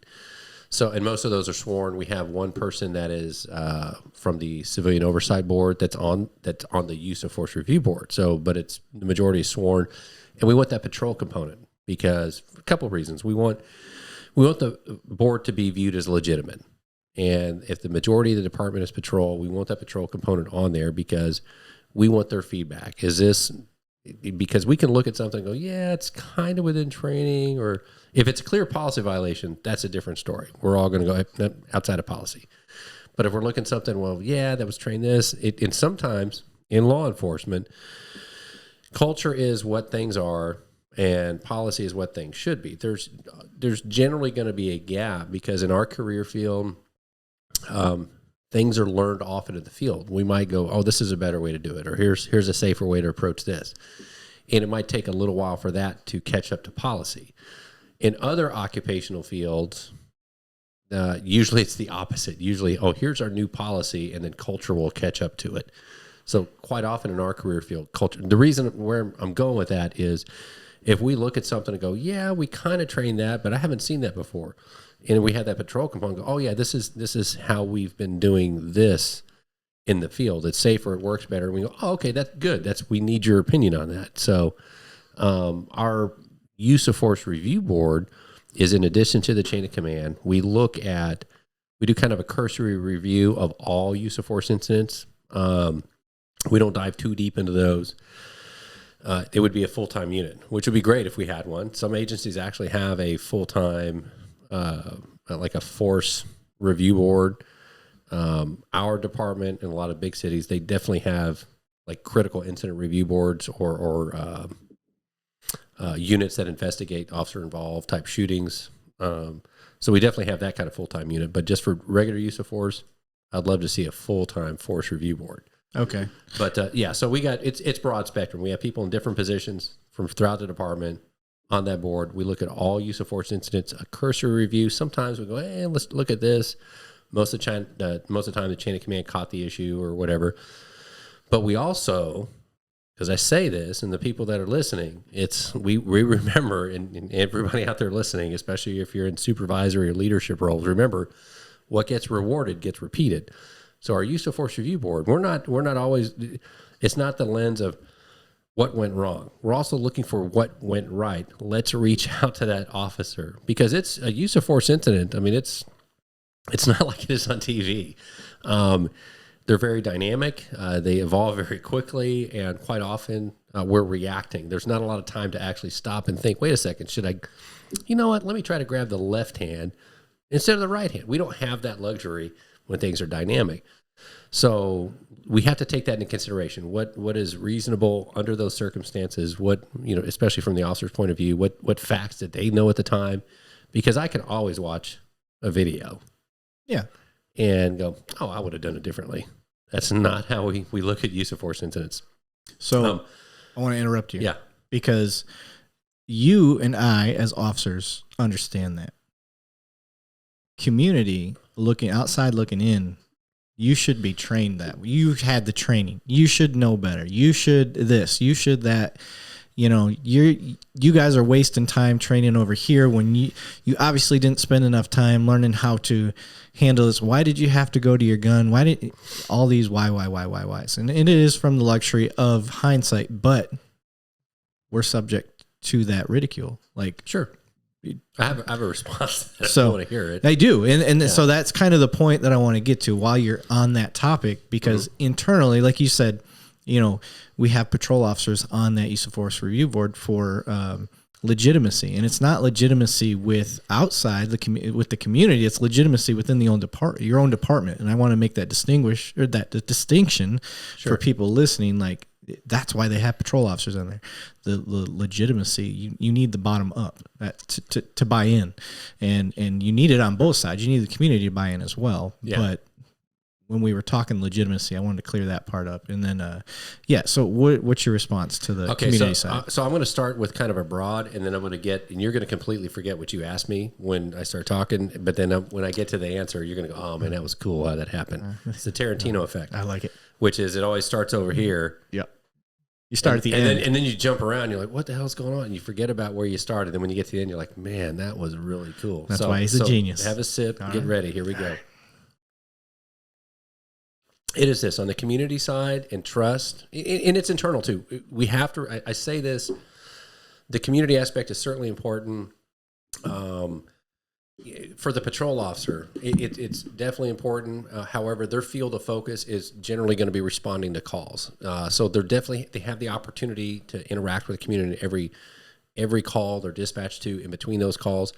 But their main focus, and I get it, is, hey, I got to get to this call. I got to respond for service. And if maybe I have to make this arrest, or maybe I can, sometimes I'm talking to the kid who just ran away from home, trying to give him some good advice. And it's all over the place. So their ability to slow things down and take the time to, try to either seek out training or do things a little different. It's a little bit more challenging. And we can't forget about the patrol. To me, that is the backbone. Everything what we do supports patrol. So, because we have the luxury to, and especially at my rank, I get to sit behind a desk a lot. I can come up with all kinds of cool ideas. I can look at things and say, oh, this ought to work, this ought to work. But I got to remind myself, why am I doing this? Because I'm doing this because those folks out in patrol, they're going quite often, sometimes just call to call. They don't have that luxury to look at and evaluate. So number one, I need their feedback. I need to maintain that pulse of patrol. And we got to be mindful of that as we move up in rank. It can definitely get challenging because we often get into silos, but we got to find a way to make sure we got a sense of what's going on in patrol. So back to the community. Is that why you moved? Yes, it is. Well, honestly, I loved where I was at, and I think I was pretty good at it. It wasn't as challenging. Certainly, there was a lot of work to be done, and I loved doing it. And every now and then there'd be a new challenge, but it was just timing. When the opportunity to go back to patrol came up, part of it, I just finished my bachelor's degree, so I had some extra time. Thank you.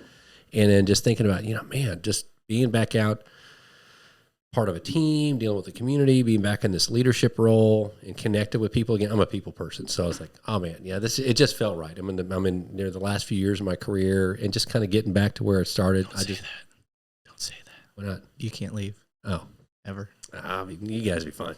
So here we go. Sorry, I distracted you. So the community stuff and the trust stuff, it is this. It is maintenance. It is always maintenance. I call it tightening the bolts. So people that are in those positions, that have those opportunities to slow down, they're not under pressure, like patrol, they may not have those opportunities all the time. They definitely have opportunities to engage with the public on a regular basis, but trying to think about how can we improve? How can we do that? It's more challenging at patrol because they need to think about what's going on in that moment. They're going from this call to that call to that call. So those of us, especially in leadership positions, we got to make sure we're tightening the bolts where we can. Community relations, when those comments come up, well, you guys were training that. Why don't you do this? Why don't you just shoot the leg? And stuff? These things that come up, and it's normal things that come up. On the surface, okay, it kind of sounds like a valid argument. Sure, I had training on that, but when we trust each other, and this is personal relationships, this is professional relationships, this is organizational relationships, when we trust each other and we trust that why you're doing what you're doing is for good reasons, those questions start to kind of fade away because they go, oh, you know what, you're human, or this happens or that happens. I get it, I understand, and I trust what you're telling me. So here's where I'm going with it. When we can do the maintenance, and when those, I call them, these are, when those conversations occur, when emotions are high, logic is low. So if I'm in a community engagement, I have to recognize I may see the world differently. You see the world differently. Everybody sees the world differently, and it's okay. By no means does it mean because I have a badge and gun that my view is more valid. That's a mistake. Can't think that. So when I listen to the community side, I have to recognize, okay, you know what? I see it a little differently, but what they're saying, I see where they're coming from. This makes sense. I have to be willing to listen and acknowledge what they're saying. And if I am, it doesn't mean that I have to listen, but not listen to respond. That's what most of us do. Most of the time, like you're probably thinking of the next question you're going to ask me right now. No, you're listening to listen, so you're doing it right. Okay, good. So you know where I learned that from? Yeah. So when we have these conversations, we really have to listen. And people know when you're full of shit, when you're not full of shit. So if this isn't your wheelhouse to be genuine and be willing to be vulnerable and talk to those people, don't do it. If you're comfortable being that person saying, you know what, I'm okay with those uncomfortable conversations. I'm okay with those challenging conversations, then give it a shot. People appreciate that. Once we have those conversations and I listen, I go, you know what? I see where you're coming from. It makes sense. How about this? Let's get together and talk again. When we have those initial conversations, quite often, and I'm going to say men are the worst at this, we want to solve problems. And quite often, when we hear problems, we go, hey, here's the answer. Yeah. That doesn't work. My wife will agree with you. Yeah, my wife will too. So we have to work through those emotions. And sometimes I'm the recipient. Sometimes I have to be willing to go, man, I'm receiving a lot of frustration. But I got to be mindful. It's not an attack on me personally. It's an attack on maybe there's a historical component or an experience component, or this is what they've seen. And based on their experiences, this is real to them. So I can't say, oh, that's a bunch of bullshit, or that doesn't make sense. Here's the statistics. Here's the numbers. Nobody gives a shit about statistics when emotions are high. Nobody cares that things can be worse if things are bad. Telling someone, it could be worse. They don't care about that. If things are bad, they don't care if it can be worse. Right. So I have to be mindful of all that when I have those conversations. And then after I have those initial, sometimes it's one, sometimes it's two. We talk, we being somebody from on the law enforcement side and the community side. But we have to, that us versus them, we got to be careful with that. We have to look at this as how are we mutually going to work together to achieve this same goal. First thing is we got to work through those emotions. We got to work through some frustration. Get it? There's some gaps. Once you recognize, or the other one group recognizes the other group is willing to listen and acknowledge that, okay, I trust this person. Cool. Now we can start actually talking about what can I do, what can you do, and what can we do together to work towards those goals. These are maintenance conversations.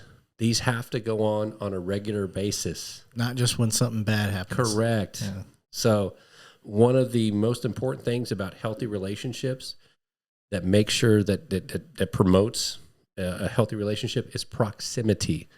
So if I'm not regularly in talking to that person, seeing that person, social media doesn't count.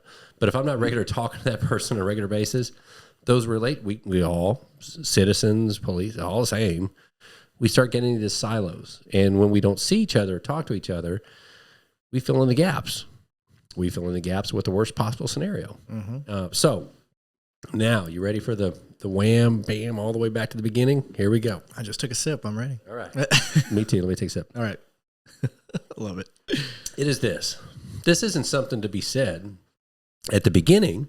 This is something to be said after we work through those emotions. So if somebody's telling me, well, you did this, you were trained on this, and this officer didn't do that, or you were trained on this, or your department's trained on this, and it didn't happen. So I got a problem with that. Cool. That's valid. We can work through that. Once we get to trust each other, here's what I'm going to say. You were trained on the Pythagorean theorem in high school. A squared plus B squared equals C squared. It's geometry, but you don't remember it. Should I hold that? Should I hold you accountable for getting something learned in high school? You were trained on it, but you forgot it. Cops are human. Mm-hmm. We don't remember everything that we're trained on unless we do it on a regular basis. Mm-hmm. And for those people that have kids, I always talk about this with citizen groups. Hey, well, this cop did this. This cop did that. Well, I know y'all trained on that, but the way he did or she did this, that doesn't seem like it's in training. So it seems like a training doesn't work. My response to that is, how many people have kids? And those that have kids, especially when they get in their teens, you'll have plenty of experience. Then the next question is, okay, those of you that have kids, how many of your kids have made a bad grade on a report card? almost everybody's going to raise their hand. My next question is, are you going to give up on your kids now? They had a bad grade. You give up on all kids because of the one bad grade? I'm not giving up on cops. Yeah, there's mistakes. But there's so many good things that we do. We have a tendency, we as humans, we have a tendency to focus on the mistakes. So when people tell me that, I mean, I'm not, it might come across as sarcastic. I'm not trying to be sarcastic, but it's a serious thing. Yeah, I get it. You know, sometimes we go through training. Some officers make mistakes. It goes against training.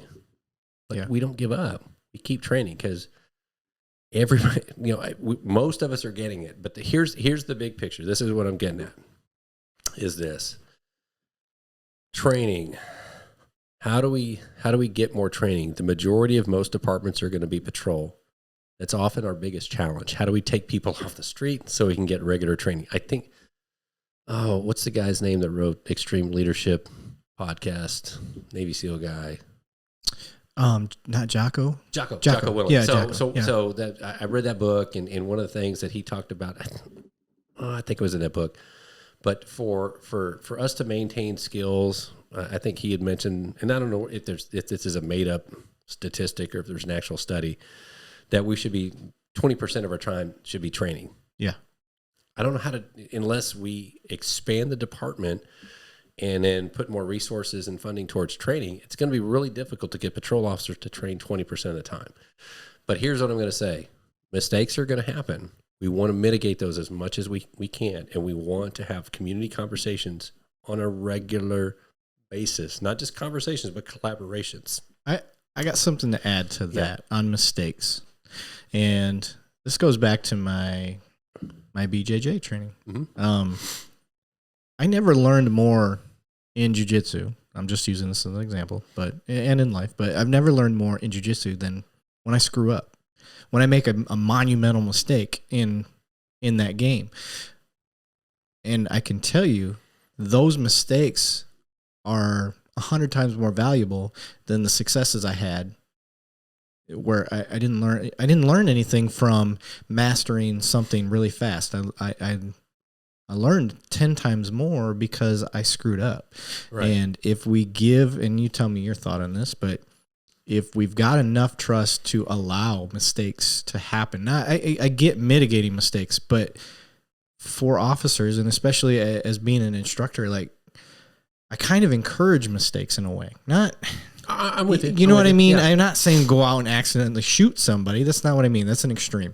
But the dumb little mistakes, like, and get called out for it and learn, you know, that's so this is, I'm settling in because I love this topic. Very passionate about this. This is a leadership thing for me. People do what people see. All right. And we have to, those in leadership positions, and all these quotes that I give, they're not my own. I read so many books, listen to so many. We get it. You're really smart. I just remember things. Other people are smart. I just remember what they say. That's my little illusion. That is your gift. I'm not that smart, believe it or not. You don't have a photographic memory, but you're damn close. So with the leadership, modeling the behavior we expect from others. Here's one thing that I've learned. Is when I look at an officer's actions, we have to be careful. We're not the best at this in this career field because of what we do in law enforcement. We generally focus on criminal behavior, which, by the way, criminal behavior is a symptom of underlying root causes like socioeconomic, mental health, drug addiction. So you're saying it's not race related? Correct. So there's underlying issues that drive criminal behavior. And if you want to find out what's going on in a community or neighborhood, what the issues are, ask the cop that works there. They're just as frustrated as the citizens that live there. They know, because the cops know what some of these problems are, but because their duties are bound by law, how they respond to those issues is the symptom, which is criminal behavior. So sometimes it might be making an arrest, which the reality is that doesn't always help the person with drug addiction or socioeconomic or mental health issues. We get it. I don't know how to fix that. That's why discretion is such an important tool. It is. So back to the leadership thing, it is this. I said this quote earlier, but what gets rewarded gets repeated. So we have to be mindful of that. That's why I'm really big on, I wrote a commendation this week. I try to if I see something that's, I try to do that on a regular basis. So those in leadership positions, we have to, when we look at, and I like what you said, I don't want to say promoting mistakes, but understanding that mistakes will happen. And that's how we get better. Sometimes our biggest lessons are wrapped in our biggest problems. So when we unpack those, there's the lesson. So we have to look at that. It's not necessarily, and I'm very mindful of the word you when I deal with officers and especially disciplinary issues. I try to say this behavior, not you, because most of the people, not most, I mean, everybody I deal with, they're good people. They got lives outside of here. They're good people, good intentions, but they make mistakes. So one of those filters is, what am I looking at? Am I looking at a mistake of the mind or a mistake of the heart? Mistake of the heart, there's intent. They knew they weren't supposed to do this. They did it out of malice, maybe anger. Those are the ones, I can't excuse those. Those are going to be the ones where it might be the one mistake, but if it's a mistake of the heart, that might be the one that gets all the days off, or maybe, it could lead to an indefinite or termination. Certainly, if it's an egregious mistake of the mind, it could lead to that. However, most mistakes of the mind are officers we got 10,000 things and filters and policies we're trying to follow. We might forget to do this, or we forgot to submit copy number 3 when we submitted this particular packet. Most things are mistakes of the mind. So when I look at it that way, when I deal with disciplinary issues, and as a people person, that was probably one of the hardest things one of the harder pills to swallow, which is, oh God, if I go into this disciplinary situation, people aren't going to like me. That was a tough one. Somebody gave me some advice, and it was this: if you care about the people that you lead, you got to address those issues. It's like having kids. If your kid is doing something that's going to get them hurt, in trouble, if you really care about your kid, you're going to address that. We're going to correct that. So if we care about those that we lead, we have to have those difficult conversations. Most of the time, it's a mistake of the mind. And when I approach it that way, we're dealing with adults. Just because rank doesn't mean I go up in rank and I'm more mature than somebody, or I'm smarter. That's not true at all. Some of the smarter people will never promote because they're happy. It's some of the best knowledge is out there at some of the lowest ranks. So that doesn't equate to maturity and knowledge. So when I approach it that way, that I'm talking about this behavior, and here's why.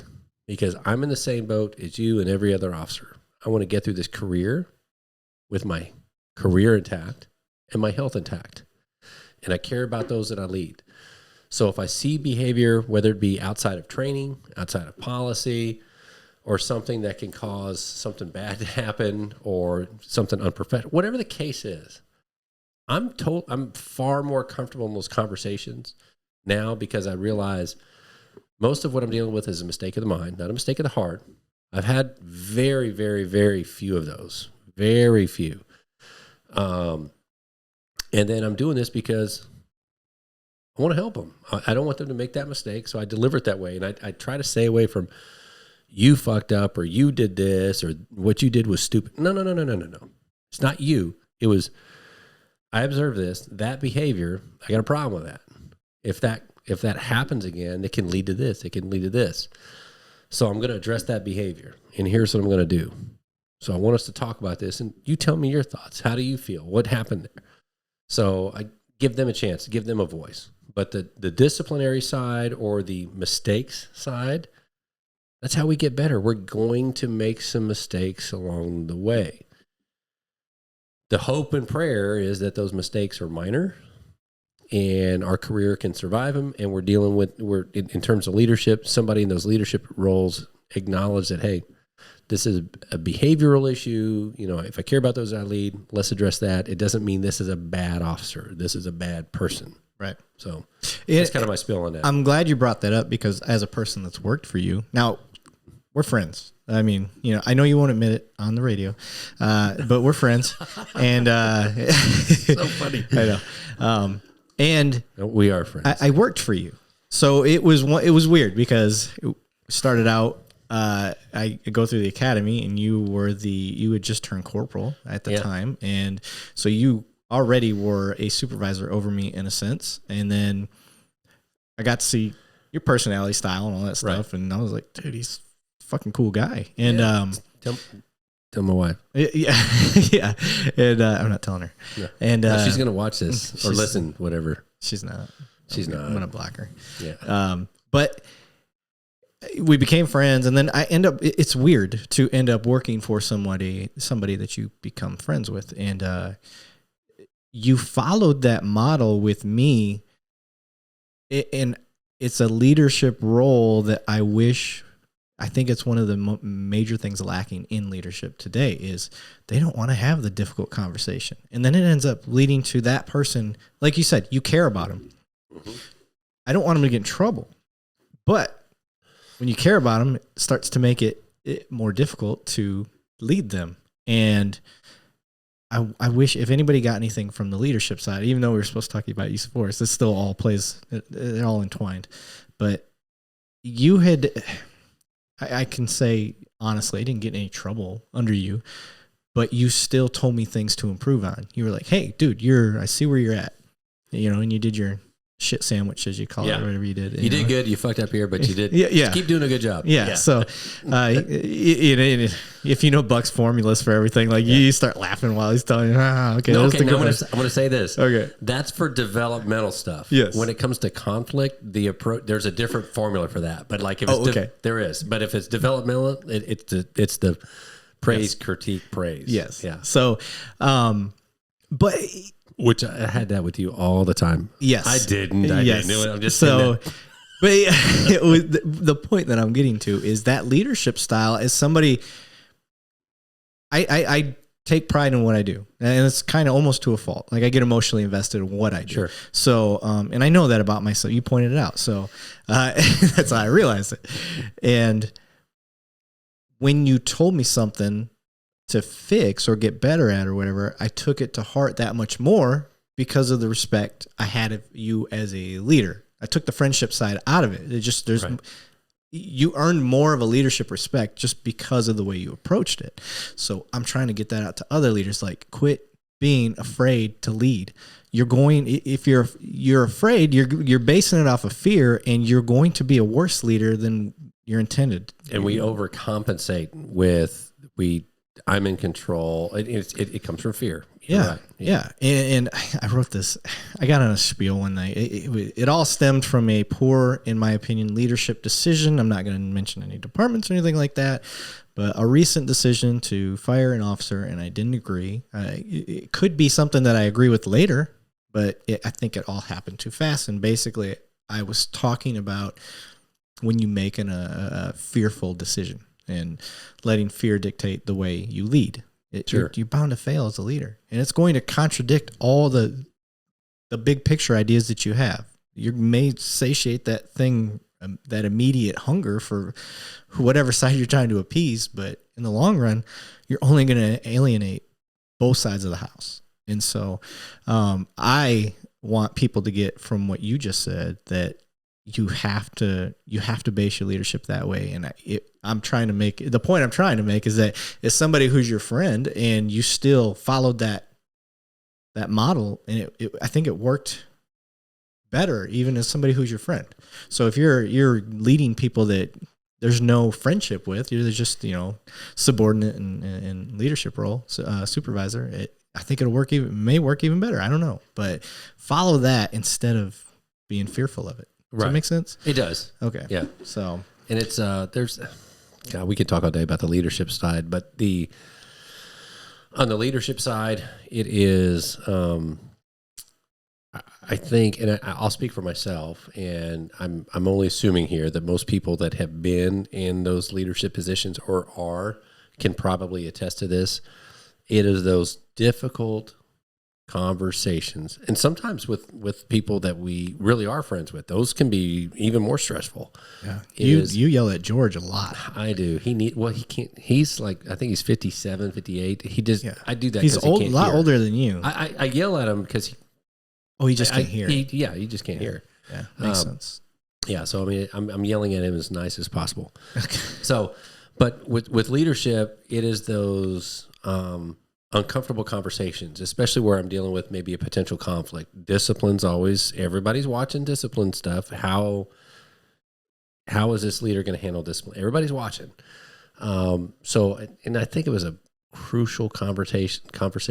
I think I've read that book twice, but and it was actually, oh gosh, it's all a blur, all the books. But I want to say that was on a promotional exam at one point. But that book, one of the things that stuck out with me, and I see it and I applied it, is in those difficult conversations where we're dealing maybe with some conflict, or here's the biggest thing with discipline. If I go, oh yeah, that's a problem. What causes the fear? My biggest fear, and again, I'm assuming other leaders, same thing, is what are people going to think of me? And what is this person going to think of me when I tell them that? So how do we deliver that? So there's a formula for that. And we want to try to create either cooperation, sometimes compromise, but ideally collaboration. What can we do together? Here's the problem I see. Here's how it makes me feel. Here's what I expect to happen. But I didn't see that happen. So there's a gap within my expectations and what I saw. Tell me your side. Well, okay, cool. Sometimes it is, hey, you know what? You're right. Okay, cool. Well, from moving forward, here's my expectations. What can we do to make together? Let's work on this together. What can we do to prevent this? So that's a collaboration. That's the ideal outcome, is how do we work together to solve this problem? However, the two worst ways to deal with conflict are those uncomfortable situations. And I'm going to say this, and people listening are going to go, oh my God, I see that all the time, is this: avoiding or accommodating. So if we have a situation or maybe a person, oh, I don't want to deal with that. I'm too uncomfortable. What do? Well, let's accommodate that person and put them in somewhere else where maybe bad things won't happen. Or we go, oh, if I don't talk about it, maybe it'll go away. Now, marriage is different. Marriage is different. Okay. So how you resolve conflict is you accommodate. Yeah. It's different. There's no collaboration, cooperation, compromise. You just accommodate. Yes. So, but in the professional workplace, you want to avoid the two ways. I know your wife's not listening to this. Oh God, I hope she does. I don't think she is. Oh. Yeah. So she got Star Wars stuff, and she's I'm not looking at that. Freaking nerd. Yeah. One of the things you did that I have stolen from you is that's where it went. Yeah, I took it. You told me, like, while you're telling me your leader, like what you expect, you made it clear day one. Like you went through the entire academy staff, and you're like, you know, hey, when you got time, can you stop by my office? Which I always love that you do that too. I do, yeah, everybody individually. Yeah. For Buck, if you ever work for a guy like Buck doesn't say, hey, I need you to stop by my office at 1. Like, there's nothing like that. Hey, when you got some free time, let me know. I want to meet with you. Okay, cool. So now, like, the stress is off, even though I still stress about it. Like, I'm still like, oh my God, what the fuck did I do? Buck, day one, well, I don't want to say day one, but at the beginning of him leading us as being our supervisor, was like, here's my expectations. And he laid them out there. Like, this is what I want. And if you need anything to get these done, let me know. So not only is he clearly laying out what his expectations are, so in my opinion, as a subordinate, like, I'm like, as long as I do these things, I'm good to go. Like, that's simple. And that makes things a lot easier.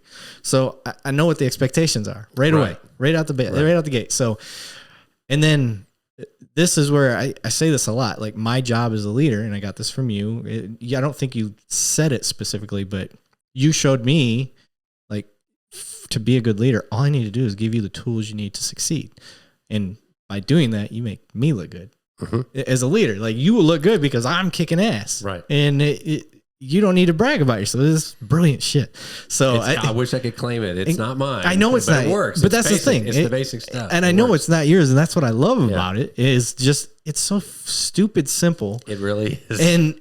But until somebody lays it out and practically applies it to your life, like, the light bulbs just don't tend to go off. So you laid that out, and I'm like, he's right. Like, Everybody loves Buck. If you don't know Buck, everybody at work loves Buck. My wife has got to watch this. He is the golden child for the department that I work at. He can do no wrong. I believe somebody's got him on video walking on water somewhere. I don't know about that. I think it's true. There might be some of me dancing. You were in full uniform, so that makes sense why you were able to stay on water on the top. But but that in I'm bowing down to the master. This is one of the things that I took. Where's your Yoda? You got a Yoda? I don't have a Yoda in here. It's all dark side stuff mostly. Okay. But that's one of the things that I took from you and that I try to apply as a leader. I run a team now, and that's like, what do you guys need? What do you need? Like, I make it real simple for myself. I'm like, oh, you want 10 on a car? Cool. Let me do the paperwork. I'll get it done. All right, cool. We got 10 on the car. What else do you need? City cell phones? Okay, let me see what I can do. It took me a year, but I made it known that hey guys, I got the paperwork in. I'm done what I can do, and I'm pushing the envelope with the bigger names, trying to get it done. It'll happen when it happens. It's approved. So, and then it happened, and to my guys, like, that was it's small stuff. It really didn't take much effort on my part other than figuring out how to do it. But as a leader, from what you should, like, I'm like, oh my God, these guys love that stuff. And it really I didn't do much, but I laid the expectations out. I'm like, all the little things running a team. So you did that. And I think the way that we worked as a team flowed so much better. I mean, we collaborated a lot more. I mean, just the team cohesion grew because we all knew what our role was. It helps knowing the expectations, but we felt safe. Leadership, it is, if things go right, the praise goes to the people, not the leader.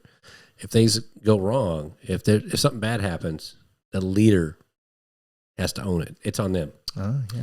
So if the team fails, it's not the team's fault. You can't look at a team and go, oh, all these off. No. You got to look at the leader. Yeah. So those in leadership positions, they have to be willing to say, if things go bad, it's on me. But if things go right, it's on them. And as leaders, the higher up we go, it's the more people we work for. They don't work as a lieutenant. People don't work for me. I work for them. So when we were together, that was, here's my expectations. What can I do for you guys? Yeah. Because I work for y'all. And you worded it just like that. Yeah. Here's what I expect us. Now, please tell me if there's different expectations. Cool. But here's what I expect. This is what I'm looking for. Here's our goals. We can collectively change them, or if there's better ideas, fine. But tell me what I need to do for you so we can get there. I shovel snow. I clear the path. That's what I do as a leader. And then with the leaders, where's the other thing is really important part? It's I, we, you. This goes back to being a parent. I steal a lot of stuff from parenting. Good parents make good leaders, and vice versa. Because when we are raising kids, we are leading our kids. So I, we, you, and you can ask all of my kids, even my adult kids. They'll probably, especially my daughter, will probably roll her eyes and goes, "Oh my God, I, we, you." She know it's the same thing. God, you're so old. You have adult kids. Well, I got grandkids too. I know. Yeah, but George has great grandkids, I believe. It's great. It's three. Yeah. 3 great. But he's got, those Adonis genetics. I mean, no, he doesn't. Are you sure? Yeah, most of them's plastic. Oh, that's why he's still able to function. Okay, and he's got like 2 or 3 microchips or something. That makes sense. Yeah, I was wondering because he looks like. I'd say it's mostly plastic. Okay.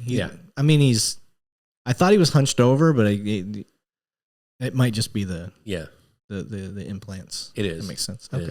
So, but the IWU being in a leadership role, if I expect you to do something, now I got to be honest. If I go, hey, let's get here, I don't know how to do it, so maybe I need your help. But ideally, and this is if I'm telling you guys, here's what I expect, then let me show you how to do this. So I'll do it first, or let's say I want you to, let's say you're an instructor and I'm the supervisor of that team of a bunch of instructors. I expect us to do this, provide this product to our department, our officers, our recruits. And my expectation is that each of you will have, some kind of course that you're going to train. Well, hey, I don't know how to do a PowerPoint. Cool. I'll do it first. Let's get together. I'll do it. The second, and then we'll do it together, and then the next one's on you. So remember, I with you, the higher up, I work for more people. They don't work for me. And then the other one that we talked about, I forgot already. In terms of leadership, dang it, I'll think of it. But okay. But the basics, it's not rocket science, but the basics work. Creating expectations, be willing to be vulnerable, which is say, hey, I'm your boss, whatever the case is. I don't know everything here. I'm not the smartest person in the room, but here's what I expect. And tell me what you guys need, because I'm here to work for y'all. Oh, that's the other thing I was going to say. The freedom to figure out how to do it. Was it that one? That's what I was thinking of. That's ability and willingness. So that's, as a leader, when we're managing, I hate saying that word, when we're leading people, we manage, process, supervise people. So when we're supervising people, and leadership is part of that, we have to look at if I'm not getting to where I think my expectations are, or a person isn't performing where I think they are supposed to be performing, I have to look at two things: their ability and willingness, and the combination between those two. If we put it on a little chart, it's going to be like 4 squares. If the ability is low and their willingness is high, man, I got that all day. Which is, okay, you're willing to do this, you just don't know how. Let me work with you. I can help you, or I'll get somebody who can. We can fix that. It's just, you just need to learn. If your ability is high but your willingness is low, that's often with more seasoned officers. This is where true leadership comes into play. Leaders are there to inspire and motivate. Period. Sentence done. That's what we do, or that's what they do. So if I'm dealing with somebody who has the ability to do something, they're just not willing to do it, those are the people I need to inspire and motivate. That takes a little bit more involvement. And I got to have some conversations with that person. I got to try to identify what motivates them. That's probably about it for now. There's something else I can't remember, but the leadership thing, you should title this Use of Force / Leadership. I plan on doing, because I love this topic. Yeah, I was going to do Use of Force, Emotional Intelligence, and Leadership. Okay. So, and we're just now hitting the 2-hour mark, and 2 to 3 is my cap. Oh, so, cool. If you want to get more into the emotional intelligence side of things too, we've got that freedom. As far as use of force, I want to make sure, have we hit everything on use of force? I can't think of any real questions that I have, because I did want to touch on a use of force review board. I do know what I want to talk about with use of force review boards. Qualifications for that type of thing. Okay. Mm-hmm. Yeah, you're in patrol and you're on the use of force review board, or you are in a leadership role as far as rank goes. So, whether that's a DC down to a lieutenant, sergeant, whatever it is. I still think when it comes to use of force, if you are a person who's played it safe your whole career, what value are you to a use of force review board? The short answer is less value. Okay. If a person has played it safe, and back to words matter and definitions, what does play it safe mean? I don't know that definition, but when I think play it safe, and those listening that hear this, I think someone who has avoided difficult or confrontational situations, or maybe use of force situations, that would be less value. So use of force review board, couple things. So people, the patrol positions in particular, that is kind of like, it can be any rank. So it could be anybody. And who knows what their training and background is. If you're selecting somebody from CID, at least they have a fact-finding background. They have an investigative background. If you got somebody from training division or a specialized unit like SWAT that's on the use of force review board, they got a tactical or a training background. If you have somebody that's administrative levels, they have policy background. So we need those pieces of the puzzle, right? Right. And then you have the use of force coordinator, who's the the chairperson and then the person that does this full time, they have the ongoing training, the national conventions, the case law. So you got this broad spectrum. The patrol component, if I open up to patrol officers, I could be getting the anywhere from the 1 year officer to the 20-year lieutenant, anybody in patrol. So that one, I'm not really sure. Certainly. I'm glad you brought that. I want to make sure I touch on this. Okay. So that being said, what qualifications do we have? So those positions, the patrol positions in particular, those positions, when there's vacancies, people apply. And we might have 3 or 4, we might have 10 that apply. So the board's going to look at what are their qualifications. So there's a filter system there. The second thing is once they're on the board, they're going to get some training. What we did for the board last year was it was because of COVID, and most things were WebEx and whatever the other one is, Zoom, yeah. So most things were online. So we were able to get the national use of force training that has all case law, everything. It's state. I mean, it's the biggest thing in terms of use of force that happens every year. So everybody, we got funding to get everybody trained on that. So this year, now that travel's open back up, we'll have a smaller group. But what we do is we'll have internal training. So everybody in the board will sit through some classes. So there's training. So there's a filter system in terms of who gets on the board, and then once they're on the board, they will get some kind of training. So hopefully that kind of answers it. Yes. It's kind of 2-part. And then another thing that I want to get to the citizen side of thing more often than not, because I think police kind of know this already. Use of force shows a typical pattern for in correlation with years of experience. Mm-hmm. Can you? Yes, and that's the other thing we track is officer tenure. Yes. So can you get into that portion of it? Yeah, awesome. You bet. The majority, and I actually got a piece of paper down here. I think I could look that up. But the majority use of force comes from that 5-year and under tenure or officer that's been on for 5 years or less. And the clear pattern that we see is as tenure increases, use of force decreases. So that is a single statistic, right? On the surface, you and I might say, oh, the longer you've been on this job, the less likely it is you're going to have to use force because who knows, maybe you're learning people skills, life experiences, you learn how to talk.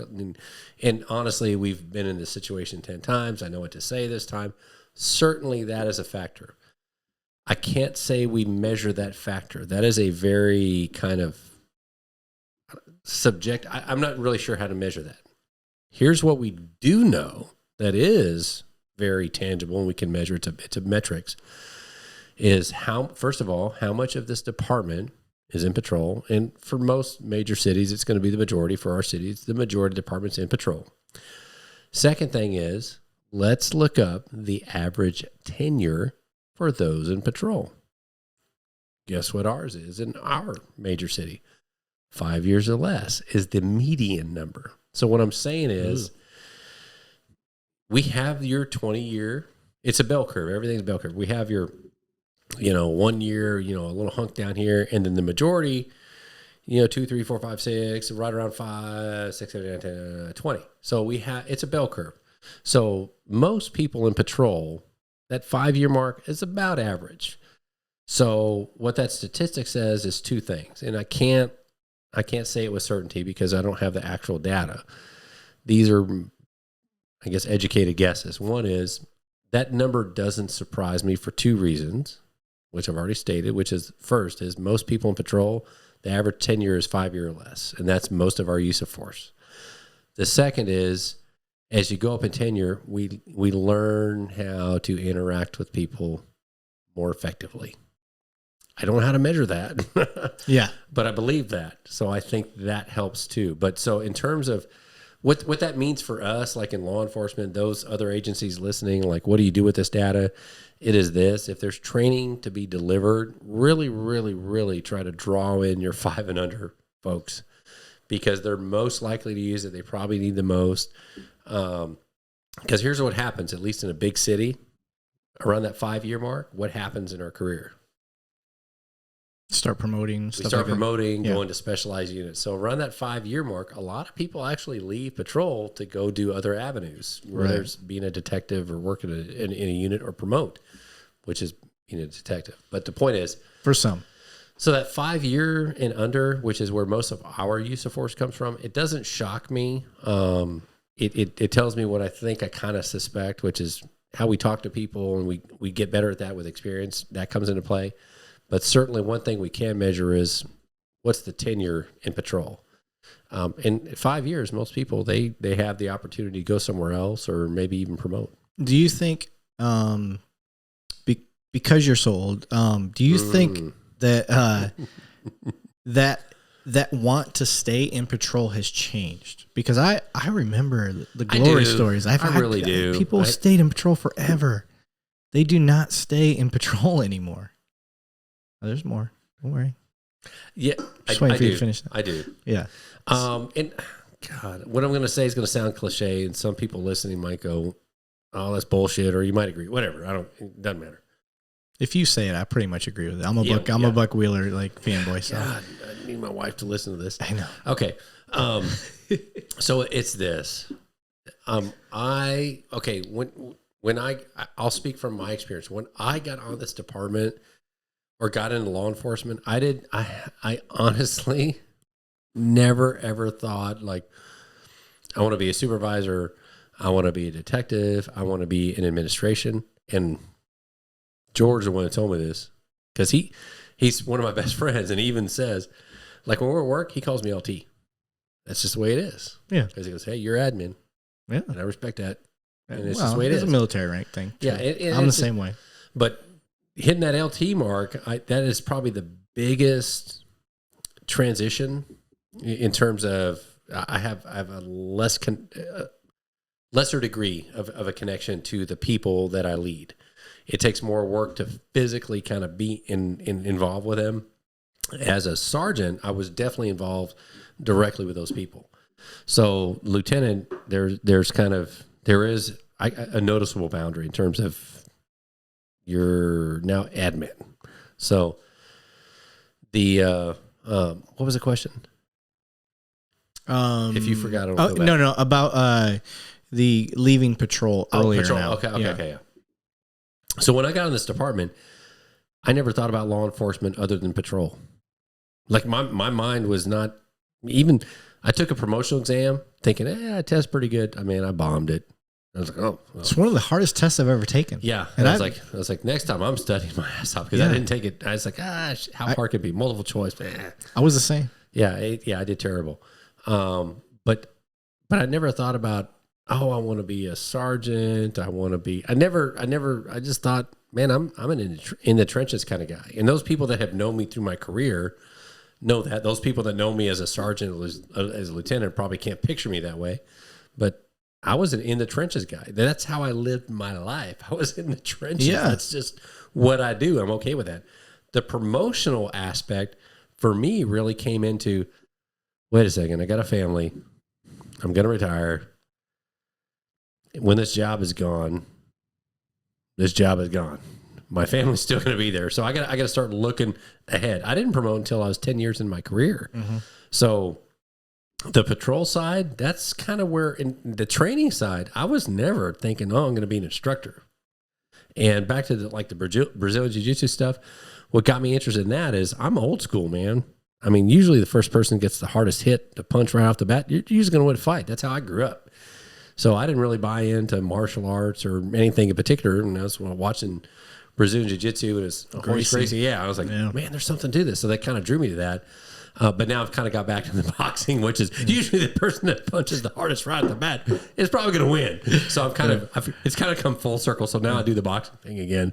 But with patrol, I came at this job just thinking, man, I grew up in the trenches. I mean, I can handle this kind of stuff. This is my career. And then having a family, I got to thinking, golly, okay. Am I being selfish? Just, being in this patrol thing, or do I need to look towards the future. So once promotion happened, it was more for not what's better for my career, it's what's better for my family. That's kind of what got me into promoting. And honestly, that's kind of one of the biggest driving factors of why I'm a lieutenant. Yeah. You know, and even when I talk to people, I mean, I know you know this, you know, I still, when people go, hey, LT, oh shit, that's me. You're talking to me. Yeah. You know, so I got to remember, and Buck is my real name. So I've learned, I tell people, you can call me Buck, LT, I don't give a shit. Whatever you want to call me, that's cool. Most people still call me LT. And I've just learned whatever they're comfortable with, just let them say whatever, you know. But so the promotional side of it and the patrol side of it, I've always, even when I've got into training and when I worked in different units, that's always been, you know, the elevation view that we talked about. Mm-hmm. That's always been a component, which is the backbone, the spine, the essence, the meat and potatoes of what law enforcement is about. Those folks that are in patrol, they don't have a perimeter set up when they answer a call. They don't have things. They're getting there when it's fresh. They got to figure it out, whether you're 2-year or 20-year. And you got to figure shit out under pressure. And it's not easy to do. Yeah. So that's the essence of law enforcement in my mind, or police work. So that's always been one of those filters, which is, how does this affect the majority of what we do? For me, I haven't gotten away from that. I don't want to be naive and say that there haven't been times I have. There's certainly been some times where I was hyper-focused on what I was doing. But when I got into this career, I didn't come here thinking about the Tarantino you. I didn't come here thinking, oh, I'm going to be a lieutenant sitting behind a desk. That is not what I thought when I came to this job. I was thinking, I'm going to be in the field. Mm-hmm. So have I seen that change? Yes, I have. And this is not for those listening that are Levine's age or younger, whatever. 38. 38? That's 28. No, I look 28. No, I was going to say you look like 38. I thought you were 28. No, I'm 30. Fuck. Exactly. You switched it on me. Flip the script. Okay, but fucker. So it's essentially this. Have I seen that change? I have, and I'm not shooting holes in different generations. We're all human. I have seen a shift in that. I see patrol here probably in the last. It's just kind of anecdotal. This is maybe the last 10 years. I've seen more of a shift of.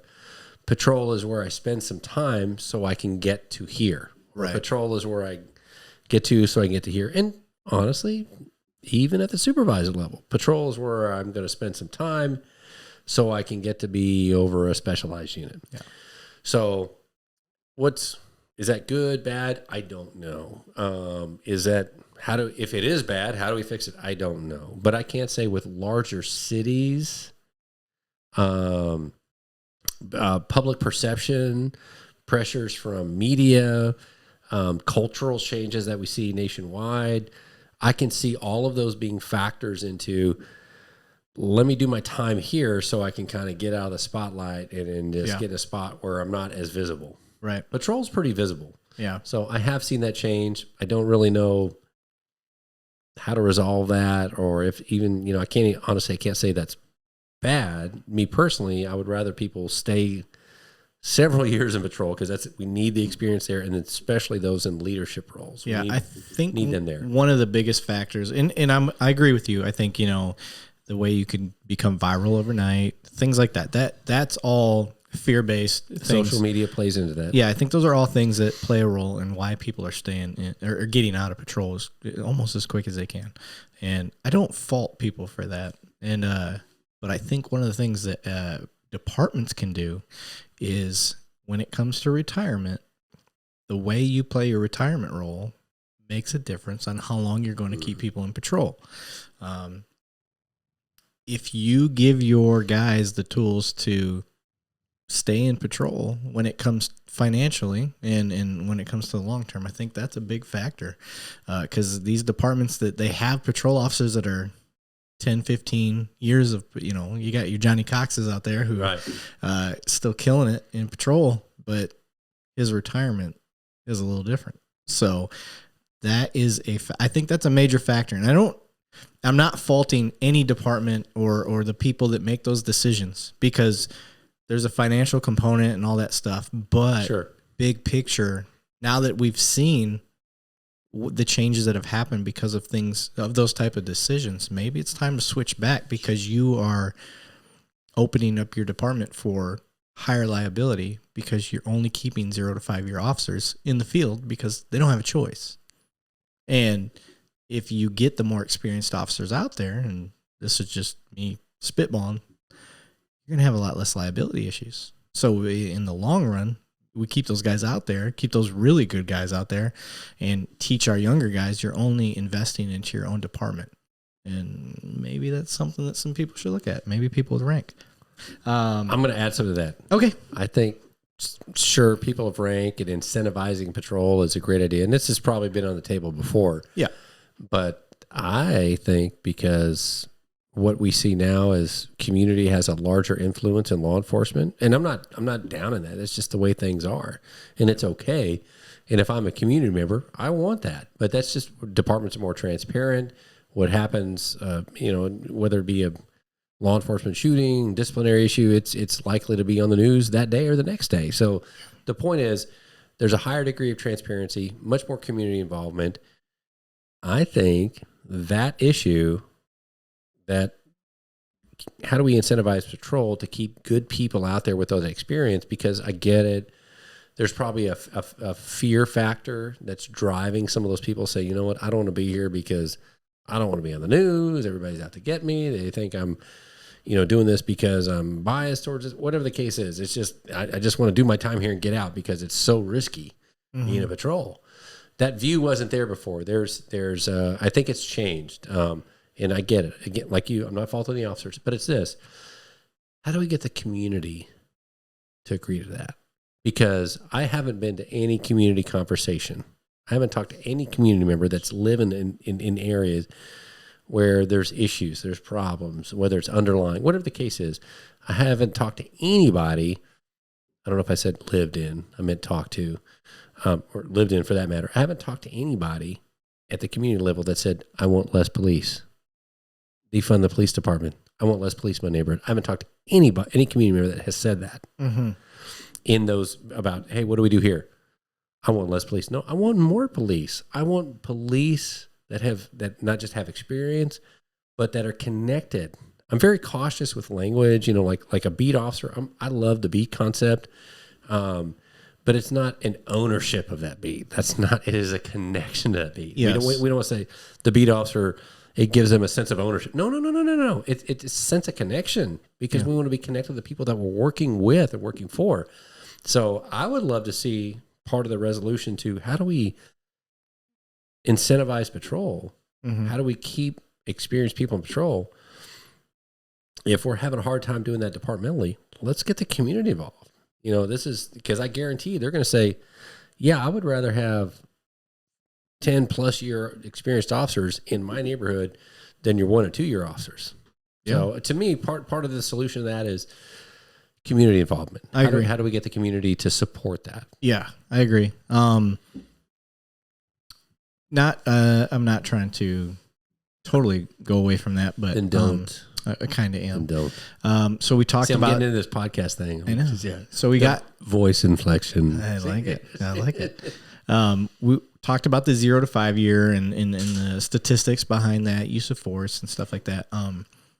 Another common thing that I hear, and this was as an instructor. Can you tell me who told you? I'm just being silly. I got one in my head right now. I could tell you. Because I'm just having fun with the mic. I embarrassed him.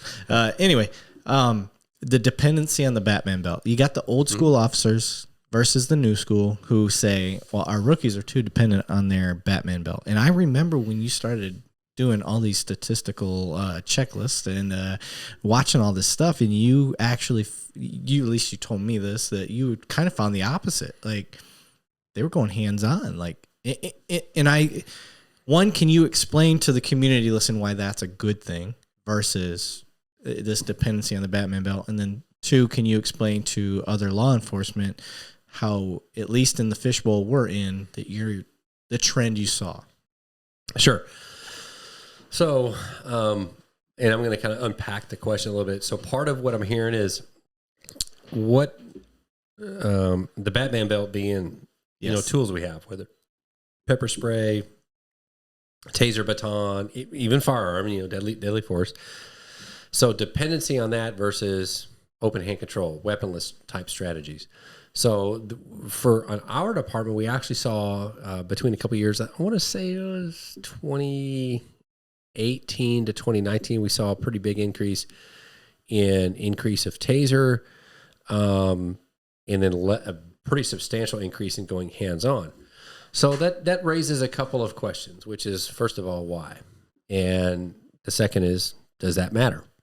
So when we start looking at that, part of the reason of why is media has an influence. When officers feel unsafe going hands-on, and honestly, and I hear this a lot, and I'm not trying to take sides one way or the other. Oh, that use of force looks bad. Oh, that doesn't look good. There's a problem there. It looks bad. I get it. I'll be honest. I don't know a lot of use of forces that look good. People, whether they're law enforcement or citizens, when we watch TV, that does influence our implicit bias, our subconscious, how we view things and what seems to be normal. What we see on TV is not how things occur in reality. So, punches, slaps, takedowns, they're dynamic. They more often than not, they're perfectly trained. It doesn't look like a martial arts movie. Sometimes they're kind of tangled up and then the officer kind of gets into the right position. So they don't always look how we think they're supposed to look. So we got to be careful and mindful of what do we think they're supposed to look like. I don't know of any normal or good use of force. Like I don't have a baseline for that other than Hollywood movies. So keeping that in mind, when I look at something, if an officer has a fear of, especially if it hits mainstream media, of, hey, what's seen on news of these takedowns, or our officers having to deliver strikes or slaps or some kind of elbow strike, whatever it is, to gain control of somebody, that's what's getting the most criticism. Guess what? I'm going to stay away from that because I don't want to get in trouble. Right. So if I'm that officer that I'm feeling that pressure, not just from what I see on media, maybe perhaps from the public, maybe even departmentally, then I'm going to go, you know what, it's just safer. I'm just going to go with it straight to the taser. So I can't, it's kind of subjective what I'm saying. That's just more of a thought. What I talking to officers I've seen, but we haven't actually measured like why you go hands-on less and use the taser more. But we saw that shift. Now, I can't say this. Departmentally, we did see that shift around the time we're getting a new piece of equipment. So maybe officers were like, hey, I wonder, does this work? Certainly that could be part of it. I don't know. But what we actually saw between 2019 and 2020 was the opposite. Officers, so the word confidence pops into mind. Confident officers are safer officers. That's the next thing I wrote down. Okay. So when officers, this comes from training, this comes from leadership, because we're influenced by the media, the public. So if we're led by those that reassure us, hey, as long as you're doing what's within policy, as long as you're doing what's right, you're going to be okay. If they know that, most officers can probably get things under control safely by going hands-on versus using a weapon system or less lethal option like a taser. Because a taser, it might immobilize a person, but that doesn't always mean they're under control. They could fall. They could land on something that's, but if we can move in, and I'm confident, not just in my skills, my weaponless strategy going hands-on, but I'm confident that when leadership and even the public, I expect there's always going to be criticism from the public, but when those in leadership and supervisory roles go, hey, everything you're doing, you're right. You tried to de-escalate. You talked to the person, or maybe the opportunity wasn't there. Hey, you did what you could. You moved in quickly. You got them under control. You didn't have to tase that person, which honestly, we don't have control of a person when they're under power. They could fall. The point is, when we feel safe in doing our job, we're confident in our skills, we'll see a decrease in less lethal options in those hands-on. And I'm not encouraging hands-on as the way to go with everything. I'm somebody, you can call me old school, been here for a while. I think I've used my taser twice in patrol. I'm just more likely to go hands-on. I just feel like I can move in, control, and safely maintain control of that person during the duration that encounter. Taser, I don't feel like I'm in control as much. But there's certainly situations that a taser can allow me distance, because some situations, that's one of the benefits of taser. I can use force at a safe distance. Point is this: when I feel safer about how this is viewed, whether it be leadership, supervision, administration, and I'm confident in my abilities, weaponless strategies will probably see an increase in that and a decrease in less lethal, which is what we saw. So why is that? It could be changes in policy, leadership. It could be better training or more effective training, whatever the case may be. But that's where training is so important, which is this. When we train officers and they feel good and they believe, okay, this works, this is effective, and they're allowed those opportunities to use it, and we continue that training, as confidence goes up, a couple things happen. When it's time to use force, my hesitation goes down. I'm quicker to recognize, okay, this isn't working. I can gain control. Done. Situation's over. Second thing is, as our confidence goes up, the likelihood that we use force actually goes down. So we want officers confident in obviously less lethal and lethal options, but we want them confident in their ability to talk to people and their ability to use weaponless strategies, whether that's, MTD squared, manage the distance, manage damage, go in, get control, use a strike, whatever the case is. So confidence is a big deal. We want confident officers out there. Right. And one of the things that I want to point out is there, in the particular department we work in, there is a lot of black belts. And I hate saying the word black belts, but what I mean is the top of the food chain when it comes to. We have some legit people in our department. Yeah, and I'm talking like legit mixed martial arts champions, jiu-jitsu champions, like nationally ranked. I mean, I'm talking like they're the top of the food chain when it comes to hand-to-hand combat. Let's put it that way.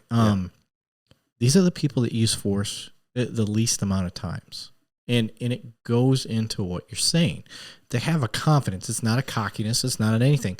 So because whether it's their presence, sometimes you can just tell. Like if you can read people, you're like, that dude knows how to handle himself. So if we're dealing with any street savvy criminals, like maybe it's just their presence and the way they carry themselves, whatever it is. Right. That deters the use of force or whatever it is. One of the reasons I trained jiu-jitsu so strenuously for so long was I wanted to be able to protect myself. But I found myself the total opposite. I mean, I've been with our department 9 years, my other department 6 years, and I didn't use the force that I thought I would. And I attribute that to the confidence. And I want to get the departments out there that are listening and the community that's listening. It's not a cockiness. It's a confidence. And when you are confident in the training that you've been given, you're less likely to use it. I don't know why. I can't explain the correlation behind that because a person that's not trained but that's really good with their words and able to talk to people, they're in the same boat. I think they use force a lot less because they're able to talk to people. But when you combine the two, when you have really good training, you're going to have a lot less use of force. Yes. So I don't know how to train people to be socially awesome. Like I don't know how to make you good at talking to people. I don't want to say you either have or you don't. I think you are able to develop it. It's a learned skill. Some people do have it.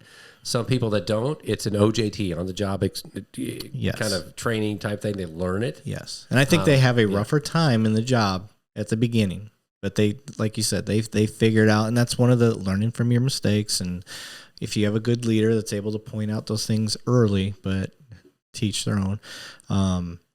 But of all the use of force stuff, this is the most important lesson. So I want you to harp on it. Like the whole, how hesitation. Can you get into that part? The hesitation. Yes. Can we take a break and then I can? Do you have to go to the bathroom again? I do. Oh my God. It's like okay. 32 ounces. I just want to give you perspective. Okay, because perspective is everything. This is podcast 31. I got the record for going to the bathroom. Oh my God, you are killing it. So twice. Yeah. Good. So I'm okay with that. you're all right. I'm not a prideful guy anymore. I see that. All right, let me hold on. So hesitation. Yeah, well, I got it. We'll get into that on the back. I got it underlined. So let me write the time down so I know where to clip this. Now, what do most of your guests drink? Here, water, or are they drinking? No, we're drinking. Yeah, we're usually drinking whiskey or then beer. It's my age. It's your age. Your prostate is enormous, sir. So, all right, you go to the bathroom. All right, we're back. Buck had to take a second bathroom break because he's old. So it's because I'm used to drinking bourbon, not beer. That's my defense. All right, so I wanted to get into No, I got more. Oh, okay. Yeah, I wanted to get into the hesitation portion because we talked about confidence and how that actually lowers your use of force. Right. And I would think outside looking in, like all I think about when I hear the word, oh, there's a confident officer, I just think cocky asshole. And that's the mindset that I would see from the outside. It's almost the opposite. Usually confident officers are probably a lot more relaxed or more laid back because they're not worried about, hey, if something happens, I don't know what to do. They know what to do if something happens. Yes. So, but as far as hesitation, I want people to, I want you to harp the way you taught me anyway, about how hesitation is bad. So even though sometimes when you see an officer punch somebody in the face and they go down and they get them all in cuffs, like explain that. Do you know what I'm getting? Okay. Yeah. Because if I don't, I'll make it up. It's not that. He's joking. So the hesitation thing. Let's kind of dissect that a little bit. So the hesitation can cause bad things to happen. And I think that actually came from the movie Point Break, but something along those lines. But essentially, it's this: when it's time to take action, it is important that officers are decisive in that action. It's not to negate de-escalation. De-escalation is about what can we do to lower the chance of using a force option that's going to cause a higher degree of injury. For example, but for de-escalation to work, by the way, we have to have a couple of ingredients. We have to have some distance and cover that allow us to buy time. That time leads to a degree of containment. So if we have containment, which takes distance and cover to start with, if we have a degree of containment, then there's no rush. We can slow things down. We can try to talk to a person, maybe talk them out of the house if that's the situation. If I'm dealing with a person face to face, if I'm paid by the hour, I'm not in a hurry. Now that's kind of a cultural shift. When I got on the department, it was, hey, if you know, got to get this person in handcuffs, do it really quick. Okay, so there's things have kind of changed, and I will argue that the de-escalation, which in plain language is trying to talk somebody into handcuffs. If I can go that route, that is the priority. And that's in our department. That's what we train. It's in scenarios. It's verbal judo. That was the old way to say it. Exactly. Yeah. And de-escalation is about how can I, for de-escalation to be effective, again, I have to have, it can't, if I'm dealing with an immediate threat requires immediate action. There's no chance of de-escalation. If I'm dealing with something running at me or some, victims in immediate danger, I have to take immediate action. I'm not going to stop and say, hey, can we talk about this? So there has to be a feasible boundary for de-escalation to even be an option. But if it's somebody, maybe they have a knife. They've committed an offense. They still have the knife in their hand. They're not running at me with it. And there's no immediate victims. There's no immediate threat. I have what I feel for me, a safe reactionary gap. Maybe I have some distance. Maybe I have some cover. Maybe an object between us. Now I got time. Maybe I can talk to that person. But at some point, if that person committed offense, whether they have a knife in their hand or not, I got to get them in handcuffs. So at some point, if that talking, that de-escalation is not working, if I'm not able to get them to where they're able to drop the knife and walk to me, whatever I feel is safe, then I need to take action. And how long is that? It's hard to say. 10 minutes, 3 hours, I don't know. That's a hard one. That's when we got to look at every situation. And those in administration, use of force review boards, oversight committees, same thing. We have to be reasonable in how we're looking at this. Okay, did they exhaust all these means? If the answer is yes, okay, now we have to take action. So that's where hesitation comes in. And that's kind of what we're getting at with this question, which is when it's time to take action, we have to be decisive. If in that process, and this is where confidence, there's a relationship between confidence and hesitation. If my confidence is low, the chance of me hesitating when it's time to take action is high. The problem with hesitation is it's kind of twofold. One is it's likely that I'm going to increase the risk, or if I hesitate and maybe I'm going to allow something to become a greater threat than if I was decisive in my action. So that's one. And the other thing with hesitation is if it's time to take action and other options, whether that be de-escalation, whatever the case is, that those are it's clear, it's reasonable. Everybody's there is going, hey, this isn't working. We got to get this under control. Hesitation, two things. One, I'm likely to make a mistake in my action or delay. And the second thing is I'm going to allow time for things to become worse than what they were. So as confidence goes up, if I know that, hey, it's time to move in, whether that be with a taser, hands-on, whatever the case is, if I'm confident in that, I'm going to do that quickly. I'm going to be effective. If I'm not confident, I'm going to hesitate either before or during. And the problem, not only is bad things going to happen, then to correct that hesitation, I'm often going to have to compensate with a force option that's more likely to cause an injury. So my hesitation may lead to, instead of using a less lethal, worst case scenario, it could turn into a lethal situation. Right. So hesitation and confidence, they have a direct inverse relation. So as one goes up, the other goes down. Yeah. So once again, training and confidence, they're really, really important. So the point that I want to harp on, which is I did not make the point. No, you did. Absolutely. I'm just having fun with the mic, man. You're killing it. I'm getting used to it now. You're killing it. I'm glad that you're finally getting used to it. 2 hours and 48 minutes in. I mean, we need to take off about 20 minutes for your bathroom break. So maybe 30. Yeah. Maybe 30. And the point that I want to get to is, if you hesitate, and I want to give specific, because the way we're explaining it right now, the flaw that I see in it is we're talking to cops.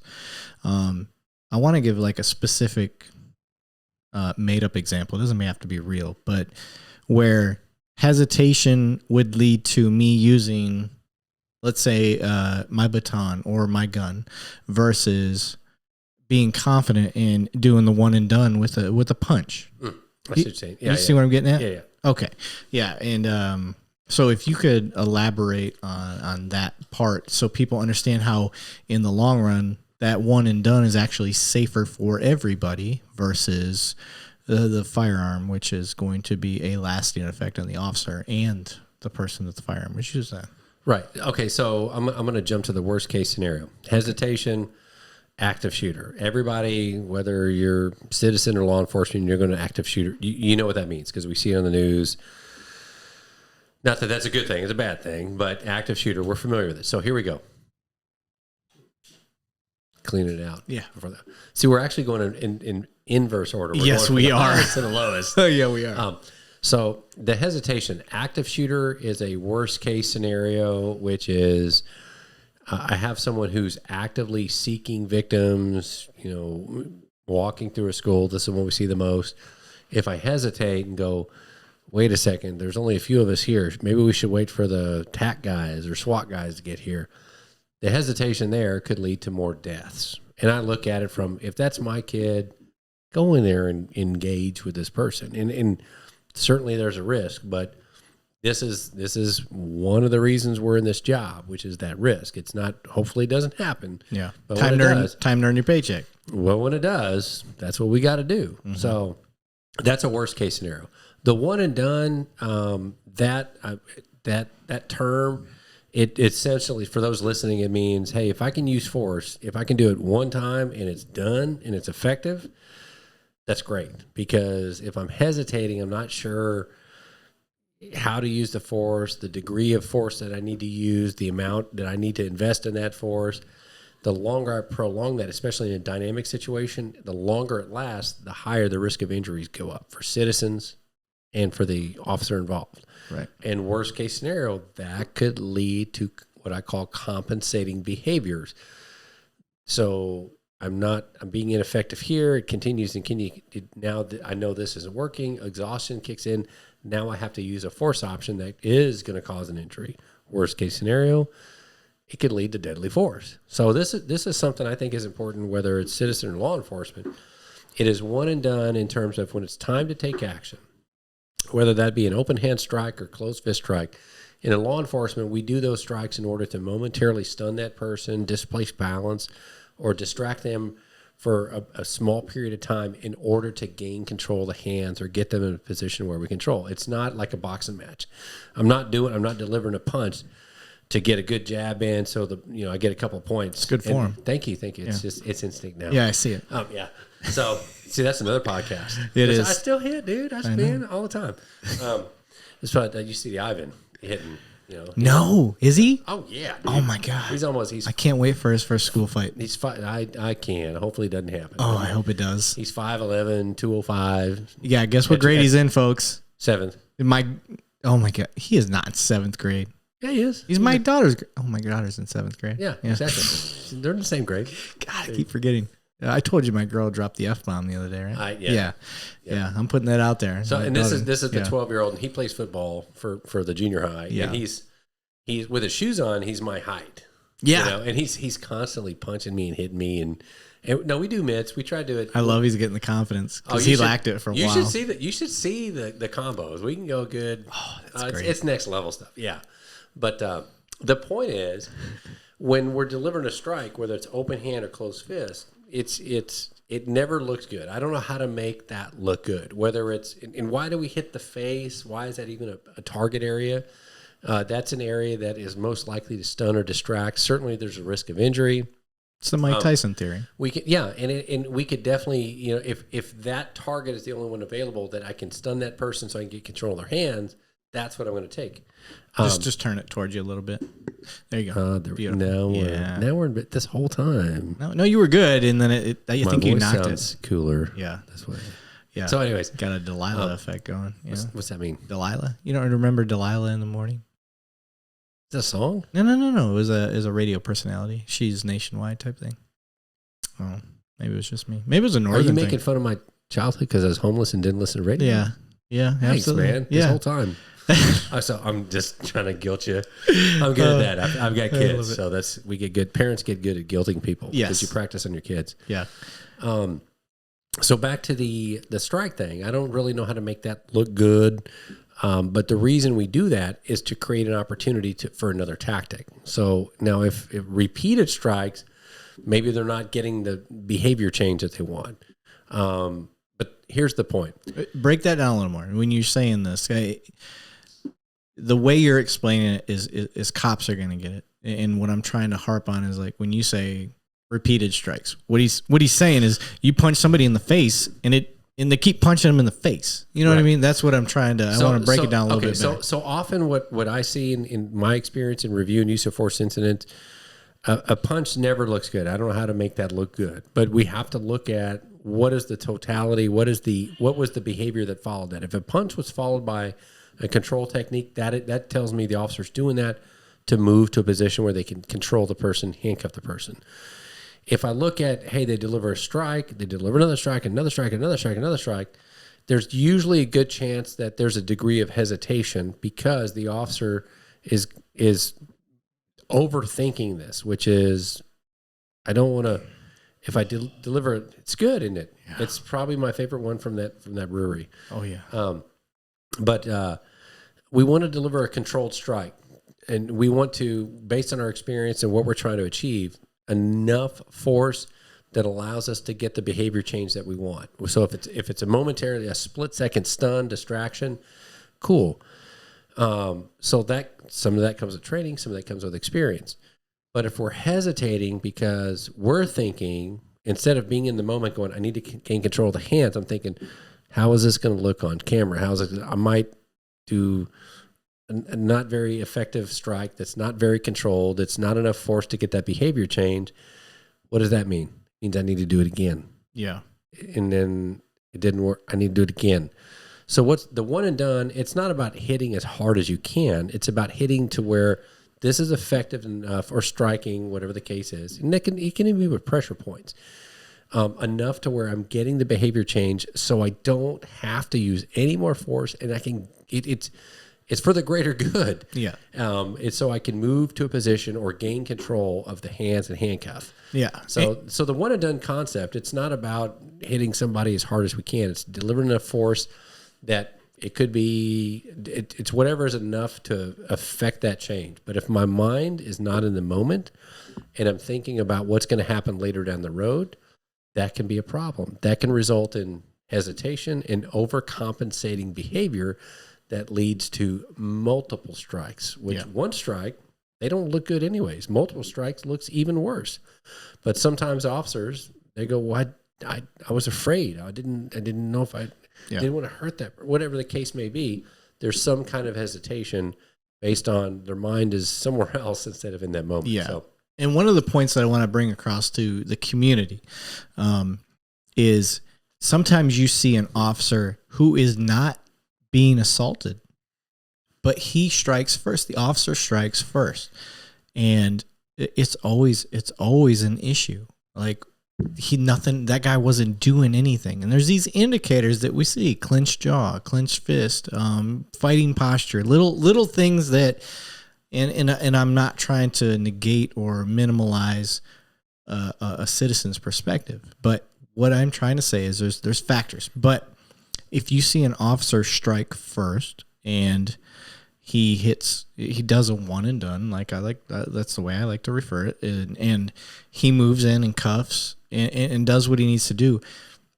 In the long run, that was a safer option, because if he haws around and hits him lightly or doesn't hit him hard enough, and we use cop terms, hit him effectively, whatever. What I mean is basically he didn't hit him hard enough, and it didn't create any sort of behavior change or stun him enough so I can move in and effectively cuff him. If you see an officer strike somebody, and whether they go to sleep, knock him out, whatever it is, but hit him, and it looks like the officer's assaulting him, that is safer in the long run than an escalation of force, because inevitably what's going to happen is if he doesn't hit him with enough force, he's going to have to switch to something else. Or it may ensue into some sort of grappling match or whatever. And as soon as that officer starts to get tired and fatigued or whatever it is, he may, and it's not always, but he may result to something stronger. Firearm, baton. I've been an officer 17 years. I've never used my baton on somebody. It's not an option for me. I like the other things. It's not that I don't think it's effective or whatever, but I almost look at my baton as a higher use of force than anything else I have, other than a firearm, obviously. Right. Especially the ones we have. So I don't like the baton. It's a personal preference. And it's not that nothing against anybody that goes to it. If it's a go-to for you and it works, that's great. But the point I want to drive is that hesitation to actually hit somebody, to actually apply some sort of pressure point or joint manipulation. That hesitation is going to cause you as an officer, and I hope officers are listening about this part, you're going to end up using a higher use of force. And you got more questions to answer for you. And then on the citizen side, because you question officers when they do a one and done, or they decide to open hand slap somebody into unconsciousness, an open hand slap, that's my favorite. I'm a big fan, and I preach this to the people that I taught throughout my career is anytime I've ever punched somebody, I've regretted it. Not because it wasn't justified, because it hurts me. But as soon as I realized that and switched to an open hand and the effectiveness of an open hand and not holding back, it's been one of the greatest things I've ever done, because on the citizen side, looking at it like you, and I'm going to use, common vernacular, you just bitch slapped him and he you got what you needed, and versus punching them and breaking a knuckle or missing and skipping off and hitting the pavement if they're on the ground or whatever it is. So the part that I'm trying to harp on for people listening is, although sometimes it like you said, it never looks good. It's not about how it looks, it's about how effective it is.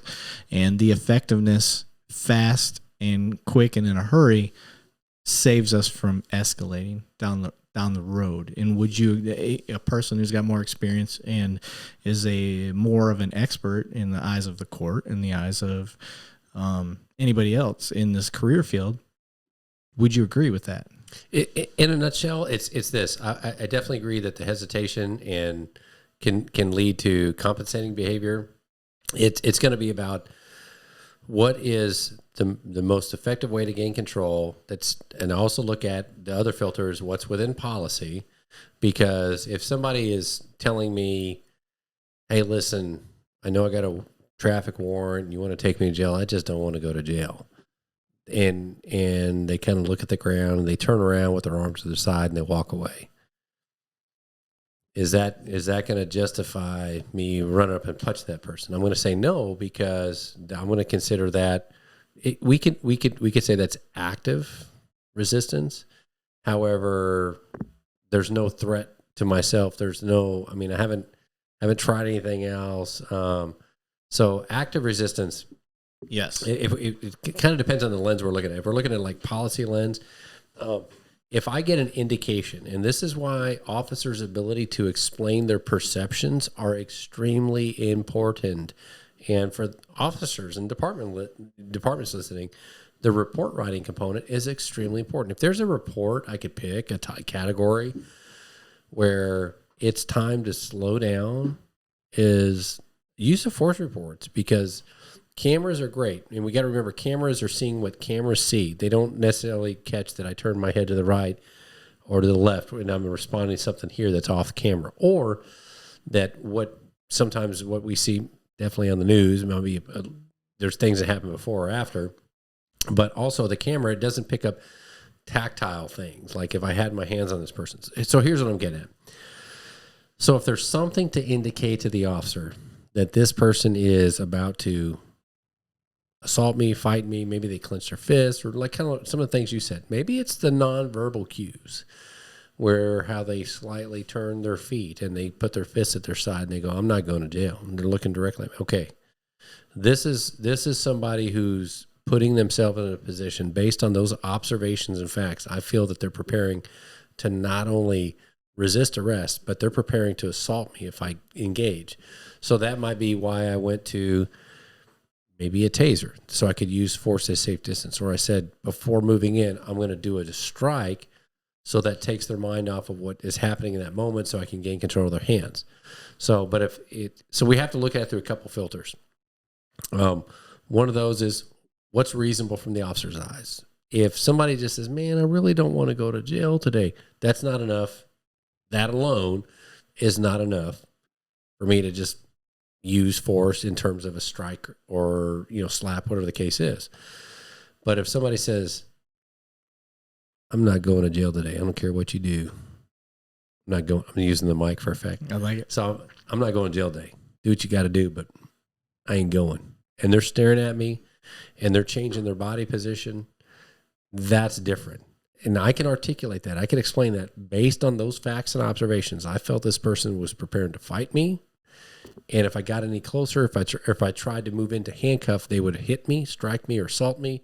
So in order to gain force effectively, I either deployed my taser or I moved in. I delivered a distractionary strike by means of a open hand strike that allowed me to momentarily stun them, so I can gain control of the right hand to get them on the ground. Right. So on the citizen side, it's important. I don't want to say they have to understand that, but it's important. If we had that conversation, that if I would tell anybody, cop or not, look at this. What is this person's behavior? And usually most people go, oh yeah, he's about to fight. If you get any closer, he's going to punch you in the face. Most people will go, oh yeah, that's a fight. So, okay, so now you see what I see. So instead of, trying to baton this person or do something that can hurt them worse, I did this strike. I know it doesn't look good, but that prevents me from having this boxing match with this person. Mm-hmm. And then exhaustion happens very quickly. Those folks out there that haven't been in a fight, 20 seconds is a long time. 10 seconds is a long time. Yeah. So it's an officer moving in to very quickly. Maybe they try to talk to the person. Listen, I don't want to fight you. Do me a favor. Turn around, put your hands behind your back. I don't want to fight you. I'm trying to de-escalate. Nope, I ain't going to jail. You touch me, it's on. Okay, that tells me a lot. I might try again. Please, I don't want to fight you. I'm trying to de-escalate. It's not working. I'm going to get you in handcuffs one way or the other. You got this warrant, or you did whatever this is. I got it. I'm not mad at you, but I don't want to get hurt, and I don't want to have to hurt you. Do whatever you got to do, man. Come on, bring it on. Okay, here we go. So putting those details in and being objective, whether it's citizen or law enforcement side, which is let's look at what the officer observed. Body camera, that's a good tool. It picks up a lot of stuff, doesn't pick up everything. And again, this is why the report writing is so important. Because if we watch the body camera and go, wait a second, and miss this, we need to explain that. The point is, the one and done, the moving in, if sometimes we have to strike before we do that takedown, it's probably because what the officer observed, and they knew if I hesitated, I've already tried de-escalation, or I've tried this, or there's no chance for that. And they know if I move in, there's a risk of injury. The only way I can prevent that is to stun them long enough to gain control. Then it's absolutely justified. So we have to look at it through those filters. What was the officer observing? How well did the officer explain their side of the picture or their perspective, not just body camera, but in the report? And then also policy. If I'm not observing that potential risk of injury, and the person just says, hey, I don't want to go to jail. I got to go to work in the morning, and the officer punches that person, I got a problem with that. So not only am I not seeing the risk of harm or threat to the officer if they handcuff this person, that's not in line with policy. Yeah. So it's a couple lenses we got to look at. But long story short is, hopefully on the citizen side, that makes more sense, which is quite often force is used, especially those strikes, to prevent and to gain control quickly, to prevent from using other force options that can result in more injury. In many cases, if I perceive there's a threat or risk, if I don't gain control quickly, unless I'm a professional athlete, that level of exhaustion kicks in very quick. And that person as well, and the officer as well, both of them, as exhaustion goes up, they're more likely to do things that are more extreme. Yeah. So we got to be mindful of that. So if it's time to take action, we want to do it decisively and quick. And hesitation and confidence, what we talked about, the two go hand in hand. There's an opposite relation. Yeah. And I want people to understand from the outside, if let's say you run biathlons, triathlons, all that stuff. Let's say you run 10 miles every other day, whatever it is. If you get in a 30-second fight, that is not comparable. Like, you could be a person that runs marathons. If you get in a 30-second fight, you are going to be exhausted. Yeah. It's not the same. It's just like a person that, I don't know how else to explain it. You run all the time, and then somebody's like, hey, you should try swimming a lap or two. And then you go try to swim, and you're like, oh my God, I'm exhausted. And you considered yourself a top athlete, or you play football, you play any of these other sports. And then there is something different in the dynamics physically when it comes to a real fight. And we can get into the science behind, adrenaline and all that stuff. And that was all factors. But for the citizens out there, I want you to understand, like, even if I run every single day and I lift weights, when I get in a fight, it's different. It is a physically exhausting, mentally exhausting. It's just a different thing. And it even affects the way you remember things. Mm-hmm. And that's why when you hear of somebody it's not smart to take a statement immediately after somebody's been in a fight. It's not smart because they're not remembering things correctly. You got to give the body time to process. So as somebody who's an expert in this stuff, what do you got to say about that? Okay, so I'll try to abbreviate it as much as possible. So two things there. One is the physiology behind a fight. The physiology behind a fight, and we can even look at professional athletes that fight, whether boxing, MMA, same thing. It's anaerobic threshold. So if we're training in the cardiorespiratory arena, those are chemical processes that allow us to use oxygen efficiently. Oxygen and fat in that chemical process result in carbon dioxide and water. So those are good things to have. There's benefits, but cardio benefits cardio. And then there's the anaerobic side, which is without oxygen and that chemical process to produce energy. That's primarily weightlifting. That component, there's some lactic acid that builds up. So there's some, we call that anaerobic threshold. And that's the threshold at which you're, based on your level of fitness, the lactic acid reaches a point where it spills over to surrounding muscle tissue. And what lactic acid or lactate does is it prevents muscular contraction. And a lot of people think, oh, lactic acid makes you sore. No, it's not. It's micro tears from the eccentric, the stretch of the muscles that create inflammation that causes pain and pressure.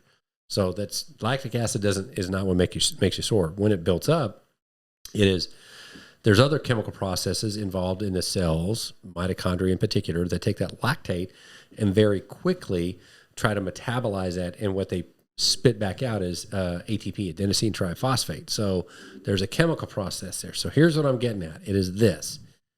If you train for cardio, endurance stuff, your body chemically becomes very efficient at utilizing oxygen and fat to make carbon dioxide and H2O. If you're dealing with high intensity activity where it's maximum effort for short durations, maybe even long durations, like a fight, 10 seconds to 3 minutes, whatever the case is, what you're doing is your body is rapidly depleting ATP, adenosine triphosphate, which is a lot of energy. Most of us can sprint 10 seconds and hold our breath. We use ATP for that. And then when that depletes, then we start burning glucose. The waste products of glucose and ATP are lactate and pyruvate. Those don't leave the body like carbon dioxide and H2O. They stay within the body. The problem is when lactate and pyruvate, and they both deal with cellular processes and liver processes, when both of those get too high, our body fails to function normally. Our muscles can't contract. We get weak. We feel awful. Anybody out there who's done a Metcon or CrossFit knows what lactic, or anybody who's boxed or done jiu-jitsu, anything, if you've done sprints, you know what that maximum effort feels like because you can't do anything else beyond that. You're done. But within a short period of time, depending on what you did, maybe as a 100-yard sprint, might take you 3 minutes, 2 minutes, or maybe as a 3-minute boxing round, it could be a couple minutes, whatever the case is, or a Metcon or CrossFit workout. It could be a couple minutes. Here's what happens physiologically, that lactate and pyruvate that are waste products that don't leave the body like the cardiorespiratory processes, they stay within the body. So the body, the more we expose the body to that type of physiology, pyruvate and lactate is the waste product, high intensity stuff, the more we expose the body to that, the more efficient the cells and the liver get at taking that and taking those waste products out of the blood. And what they do is they turn into glucose and ATP, the energy sources. So here's what I'm saying. You can take somebody who's a marathon runner and they might gas out in a 30-second fight, because if their physiology is not there to handle that lactate and pyruvate that builds up in that high intensity event, then muscles aren't going to work. And when muscles don't work and the body feels like it's dying and it ain't working, guess what kicks in?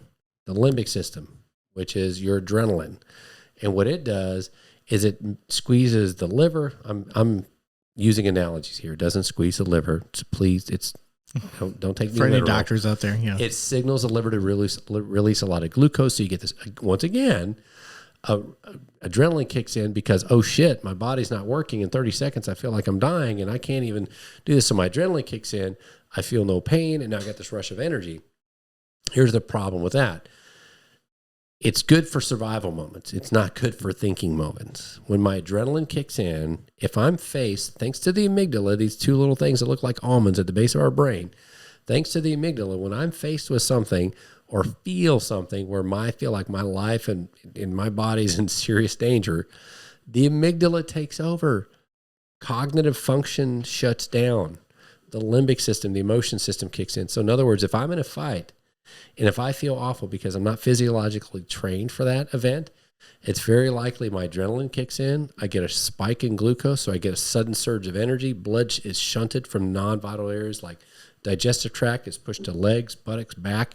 So I might vomit. I might crap in my pants, but my legs and my butt have all this blood in it, so I can jump and I can push, but fine motor skills go away. I can't grab. And guess what? If I'm trying to grab under pressure and that's not working, I get scared again. So what do? The amygdala says, don't die, live. So what does the amygdala do? This is physiology. This is how the brain works. It says, do what you got to do to live. So if I'm in that fight and I think I'm dying, I'm getting these signals, adrenaline isn't working, my physiology in there to handle lactate and pyruvate, I'm going to do what I got to do to live. So a fight, a 30-second fight with an unarmed person for somebody who's physiologically not prepared for that, worst case scenario, that could turn into them. And it's not conscious. The prefrontal cortex that separates us from other animals, cognitive reasoning, all that stuff, that shuts down when the sympathetic nervous system kicks in. That's what happens when adrenaline kicks in. When SNS kicks in, cognitive function, we're dumber. I don't know how to say it. Cognitive function disappears, survival kicks in, amygdala takes over, emotional midbrain, limbic system kicks in, and our body says survive. So very rapidly, it seeks a file, something from memory that will help us live. Worst case scenario, 30-second fight, unarmed person. My body's failing. I think I'm dying. Physiology takes over, says don't die. Guess what I do? Grab my gun. The officer's not, to say that the officer is thinking, oh, they're going to shoot. No, this is physiology. So there's something to be said about not just training, but staying in shape, having confidence in our abilities. And also when we look at things, when I'm watching a video, my adrenaline's not going. Anybody who's been in a car accident, a fight, a life and death situation, maybe a snake was about to bite you, a dog was about to bite you, whatever the case is, we all know what that feels like. And it's like, oh shit, I was trying to live. I was trying to do what I got to do. Same thing can happen in law enforcement. I'm not justifying, rationalizing. I'm just saying this is the physiology that happens. So to me, the big challenge is how do we counter that to prevent that from happening in situations that we might have been able to avoid? That is a big question to unpack. Use of force training, physical fitness, wellness, emotional intelligence, developing trust between the community and law enforcement, effective report writing, good leadership, all of these things play into that. So you and I, all this conversation, we're getting to this worst case scenario, which is I have to arrest somebody. They don't have a deadly weapon, but I get into this fight, and it ultimately leads to me being in fear of my life or serious bodily injury, and I end up using deadly force. On the surface, when we watch a video, whether it be on the news or in administration, whatever the case is, and we look at just that snippet, it's easy to say, oh, I would have done this, I would have done that. We have to look at the big picture, what led up to that. However, leadership. If I'm looking at that, and if I'm in a leadership capacity, I got to be honest, and I got to say, is some of that on me? Did I fail to train that? And I know this is a tough thing to talk about, or even I don't envy those people that are in executive level. They're dealing with they're good people. They care about people, but they have a lot of irons in the fire. They're doing a lot of things. This is a tough one because we got to, as a department, I don't care what agency is listening, but as a department, you got to ask yourself, did we fail that officer? You have to ask that question, because if we look at this and go, oh, that shouldn't have happened, then if we have got risk management, there's proximate causes, things closely related to time, contributory, which are often supervisory leadership, and then root causes, training. When something happens, I get it. A lot of us will say, well, that officer fucked up. That's on him. Well, that's not why we're in this job, especially if you got rank. We got to ask ourselves, is there something I did that failed that officer? And if there is, I got to own up to it. Yeah. And then the other thing is, what can I do in the future to make sure this doesn't happen again? So all this conversation where happens kind of leading up to this kind of scenario. And there's no one single answer. There's definitely officer training, confidence, their abilities to talk to people, experience, de-escalation training in scenarios.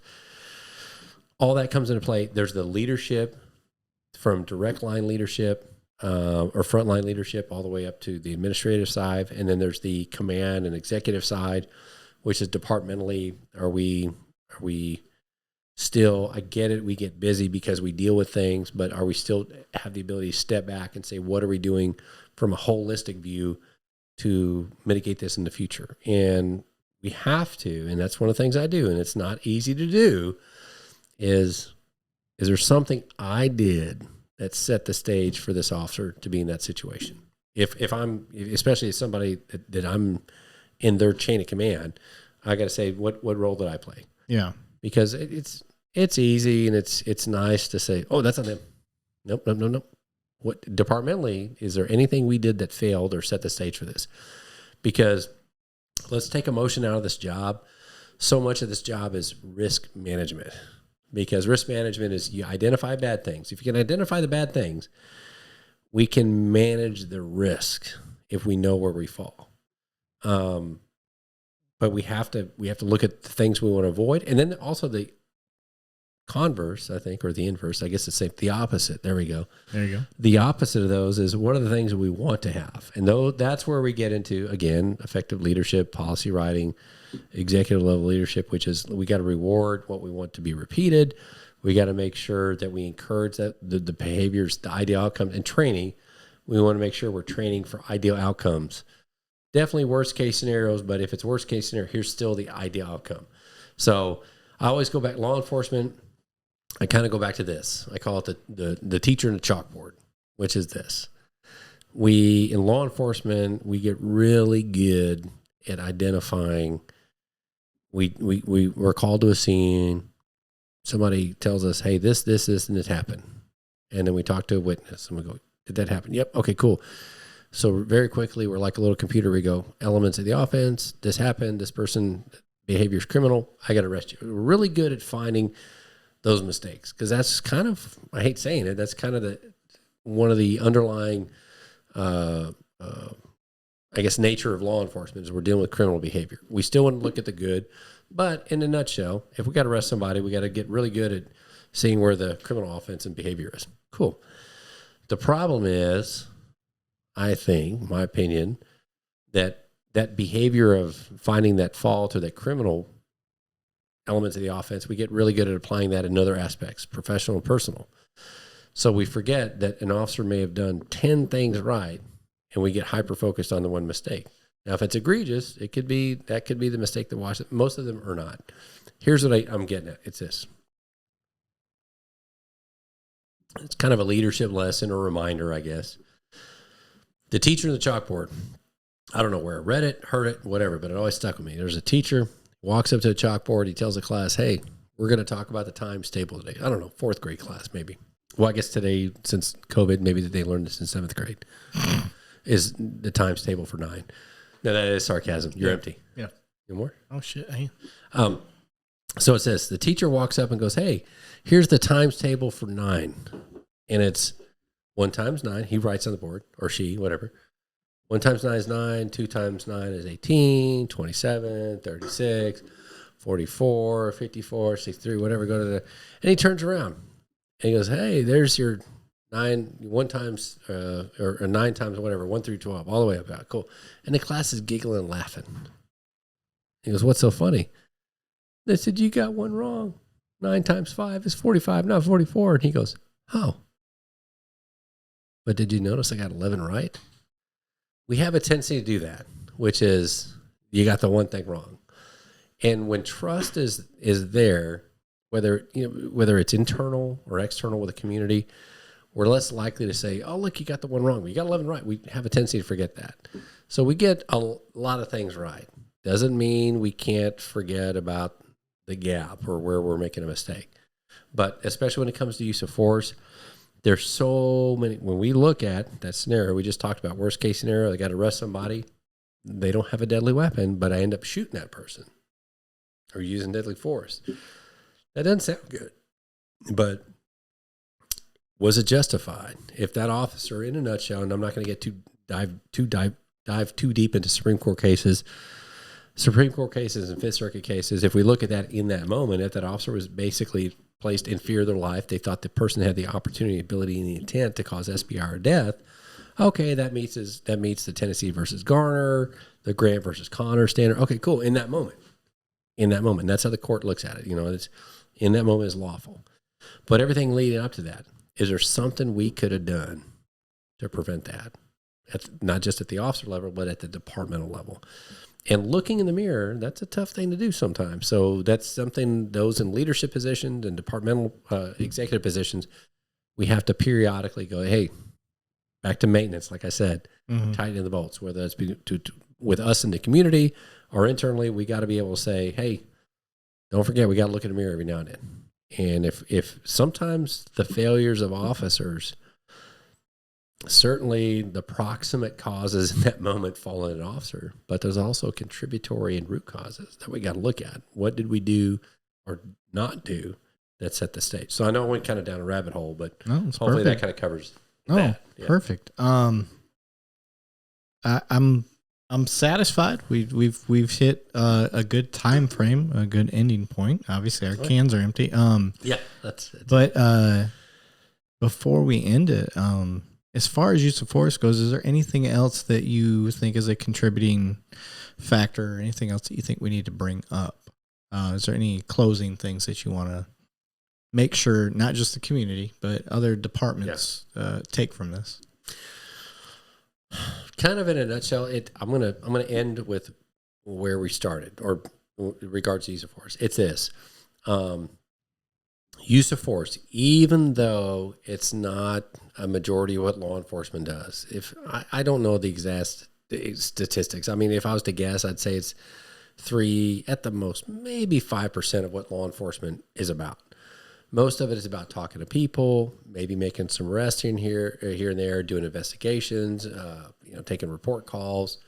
So even though it's a small percentage of what we do, we have to really give it the attention that it deserves, because when we look at risk management and the things that not just the community wants, but the agency wants, use of force is at the top of the list of causing the bad things to happen. So what does that mean? It means make sure the 4 layers, make sure that we're in line with case law, whether that's Supreme, the circuit that we're in, state, whatever the case is, city. And then our policy reflects that, our training reflects that, and operation reflects that.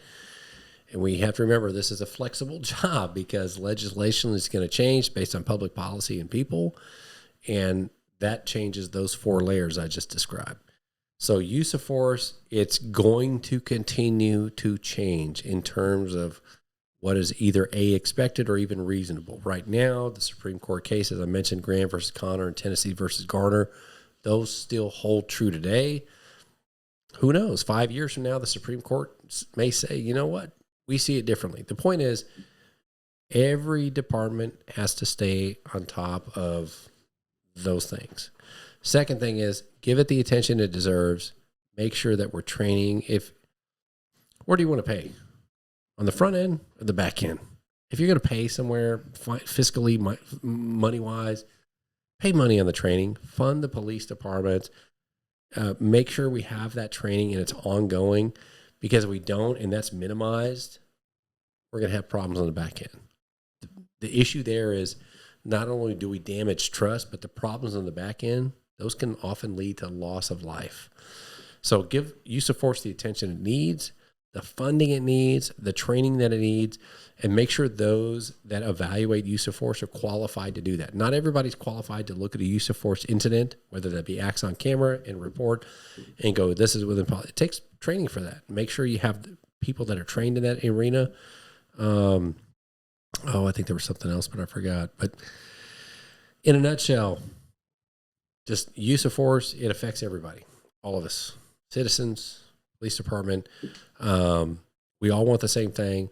So if we can collaboratively and collectively work together to try to find ways to improve trust, improve training, and make sure that's ongoing, and then effectively have leadership in place that is qualified to look at those incidents, I think not only can we reduce unnecessary use of force, but we can move. It takes maintenance. It's not we do this one time and it's fixed. It's ongoing because we are part of the community. Community is part of us. We have to accept that. But if we have those things in place, not only can we reduce unnecessary use of force, but we can also find some more effective solutions to the underlying causes that cause criminal behavior. And then the criminal behavior, when we respond to that, that's where use of force comes in. Yeah. So it's a very philosophical kind of deep, big picture, but use of force, it's at the top of the food chain. Yeah. In terms of how we can work through this collectively, departmentally, community wise, to reduce not just use of force, but the issues that drive use of force. Yeah. I just want to say, I'm an idealist, I guess, at heart, optimist at heart. Guys like you who, it's one thing to nerd out on something, and which I respect. You do that. Nerd out. Yeah, when you go into something, you nerd out on it, and I don't know another way to explain it. But the motivation is to improve things, and that's why I got into law enforcement, and that's why I am who I am today. That's why I started this show. It's why I did education. That's why I did all that stuff, because I want. I don't know. I want to make things better, and I'm tired of hearing people say, "Well, that's the way things are." You know, whatever cliche you want to say. Although I think personally we're different in the way we look at things. Our goals are the same, and I think that's why I'm a fanboy. I'm a fanboy of Buck Wheeler, guys. So hopefully your wife's listening to this. It's just. I know in my heart, the way that I look at things, you've got the same mindset. You get there a different way. And I learned from that, and that's awesome. So I appreciate you being here. I love everything you've said today. I hope other people that are out there are listening to this. We've went long enough that I saw that. My wallpaper finally kicked in, so that's awesome. And I appreciate you being here, brother. Man, thank you, dude. This is very humbling. In my mind, I'm just a regular guy doing whatever. And I know. But it's really cool to come here and talk. And I'm hoping we get to the audience that you and I are looking for. And the one thing is with you is like I feel like you're. This is the hard part to explain, but you're pigeonholed. Like it's like I see this thing in you, and I don't know. Maybe I'm just the only one, but I don't think that I am the only one. But I want to get you out to as many people as I can. This is obviously the best way I know how to do it, because I think your mindset it's so far ahead of the direction police. I think police works in the right way. Sure. I just think you're ahead of the curve, and I want to get people caught up as quick as I can. It's the only way I know how to do it, and I think what we're doing right now is going to change. Like we said earlier, I think it's the little things that we do now that we see the fruit of that later that we never realized we would do. And you and me bullshitting over some beers, having a good time. Mm-hmm. I honestly, truly believe in my heart that down the road, we can look back on this one episode alone and say that we have changed departments across the nation for the good. Right. And I know I don't have the following that would back that, but it's getting there. It's growing. The term that comes to my mind is sphere of influence, and that's all we can do. Yeah. If your sphere of influence is 3 people, it's 3 people. If it's 1,000 people, it's 1,000 people. Yeah. And as long as you're doing what you think is good and right for the greater good, man, keep doing it, man. Yeah. And thank you. This is like awesome. Like looking. Yeah. I mean, I feel like a kind of a. To be invited to talk, that's a big, definitely an ego boost, but I don't see myself this way. Like, I just do what I do because I think it's right, and I give a shit, and I'm trying to do something that I want to leave the world a better place when I got here, and that's it, man. And Yeah. so this is really cool for me. Funny thing is, we never really talked about emotional intelligence. No. So that's another podcast. Yeah, absolutely. And I'm with you. And we touched on it, but and I think that's a good teaser for people. So to kind of to get into that part. But man, I just I can't give enough respect to you. Thank you. And in all honesty, like heart to heart, like we're boys, and you are. I love my dad. He's a good dude. He's a great guy. I love the way he policed. I liked the influence he's had on me. But I have a hierarchy of people. And if you had a mustache, you could look at it every day. I know, right? I don't. Mine grows in. I'm looking at you going, I know. Hey, but his grows in black. Mine grows in red. So that's what makes it weird. Yeah. But and I'm taller and better looking. So anyway, besides me being better looking, me getting back to the fanboy part, like I have a hierarchy of people that I look up to, model after, da da da da. Like, and I've been military, done all this stuff, and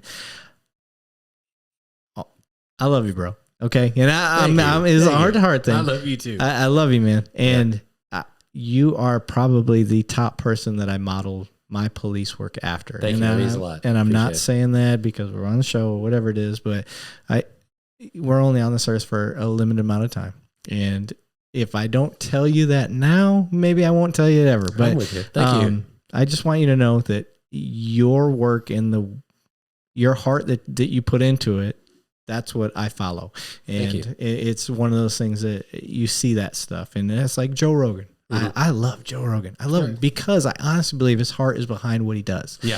And haters going to hate whatever it is. You know, if somebody that's on the top is going to get hate. But I like his heart behind it. I feel like I feel it. Maybe I don't. Maybe I'm totally wrong. But I think you're right. Yeah, the way he does his show, and that's why I copied it. I did. I didn't reinvent the wheel by any means. I just took my expertise, which is this, and my want to improve that community relations and applied it to this based on his model that he did for podcasting. So I'm glad you finally came on here. I'm glad we waited because, like I said, I wanted to get everything perfect. It was a while, yeah. It was, and I understand from your perspective as being a little higher up and all that stuff. We had to make sure that this was on the up and up and followed the right path because we have to walk on eggshells. I hate to say that, and people look at it and they're like, why don't you ever say the place you work? Well, there's a reason. Yeah. One, they don't have anything to do with this. This is not a sanctioned thing by them, and I don't want people to construe that. This is my own. It is based off of me being in law enforcement, being you. But and another thing I want to get from you is community people. Like, you will be a good contact for that. So after we get off this, I'll talk to you about that. But anyway, brother, I appreciate you being here. And just keep doing what you're doing, man. Man, no, you too. Thank you. Yeah, this is awesome. I appreciate it, man. I'm humbled by it. Thank you. Appreciate you being. Yeah.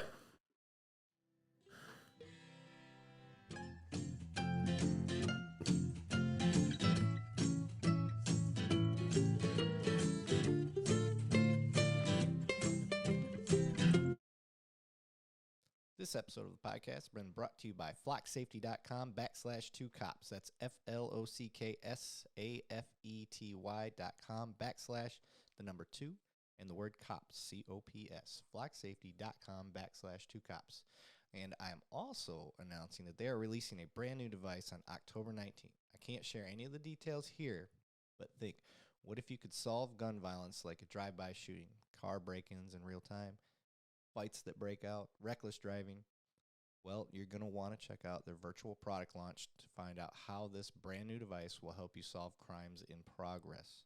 Register for their virtual product launch on October 19th, and you can use Flock Safety to help you and your agency solve more crimes in real time. That's the bonus part, in real time, guys.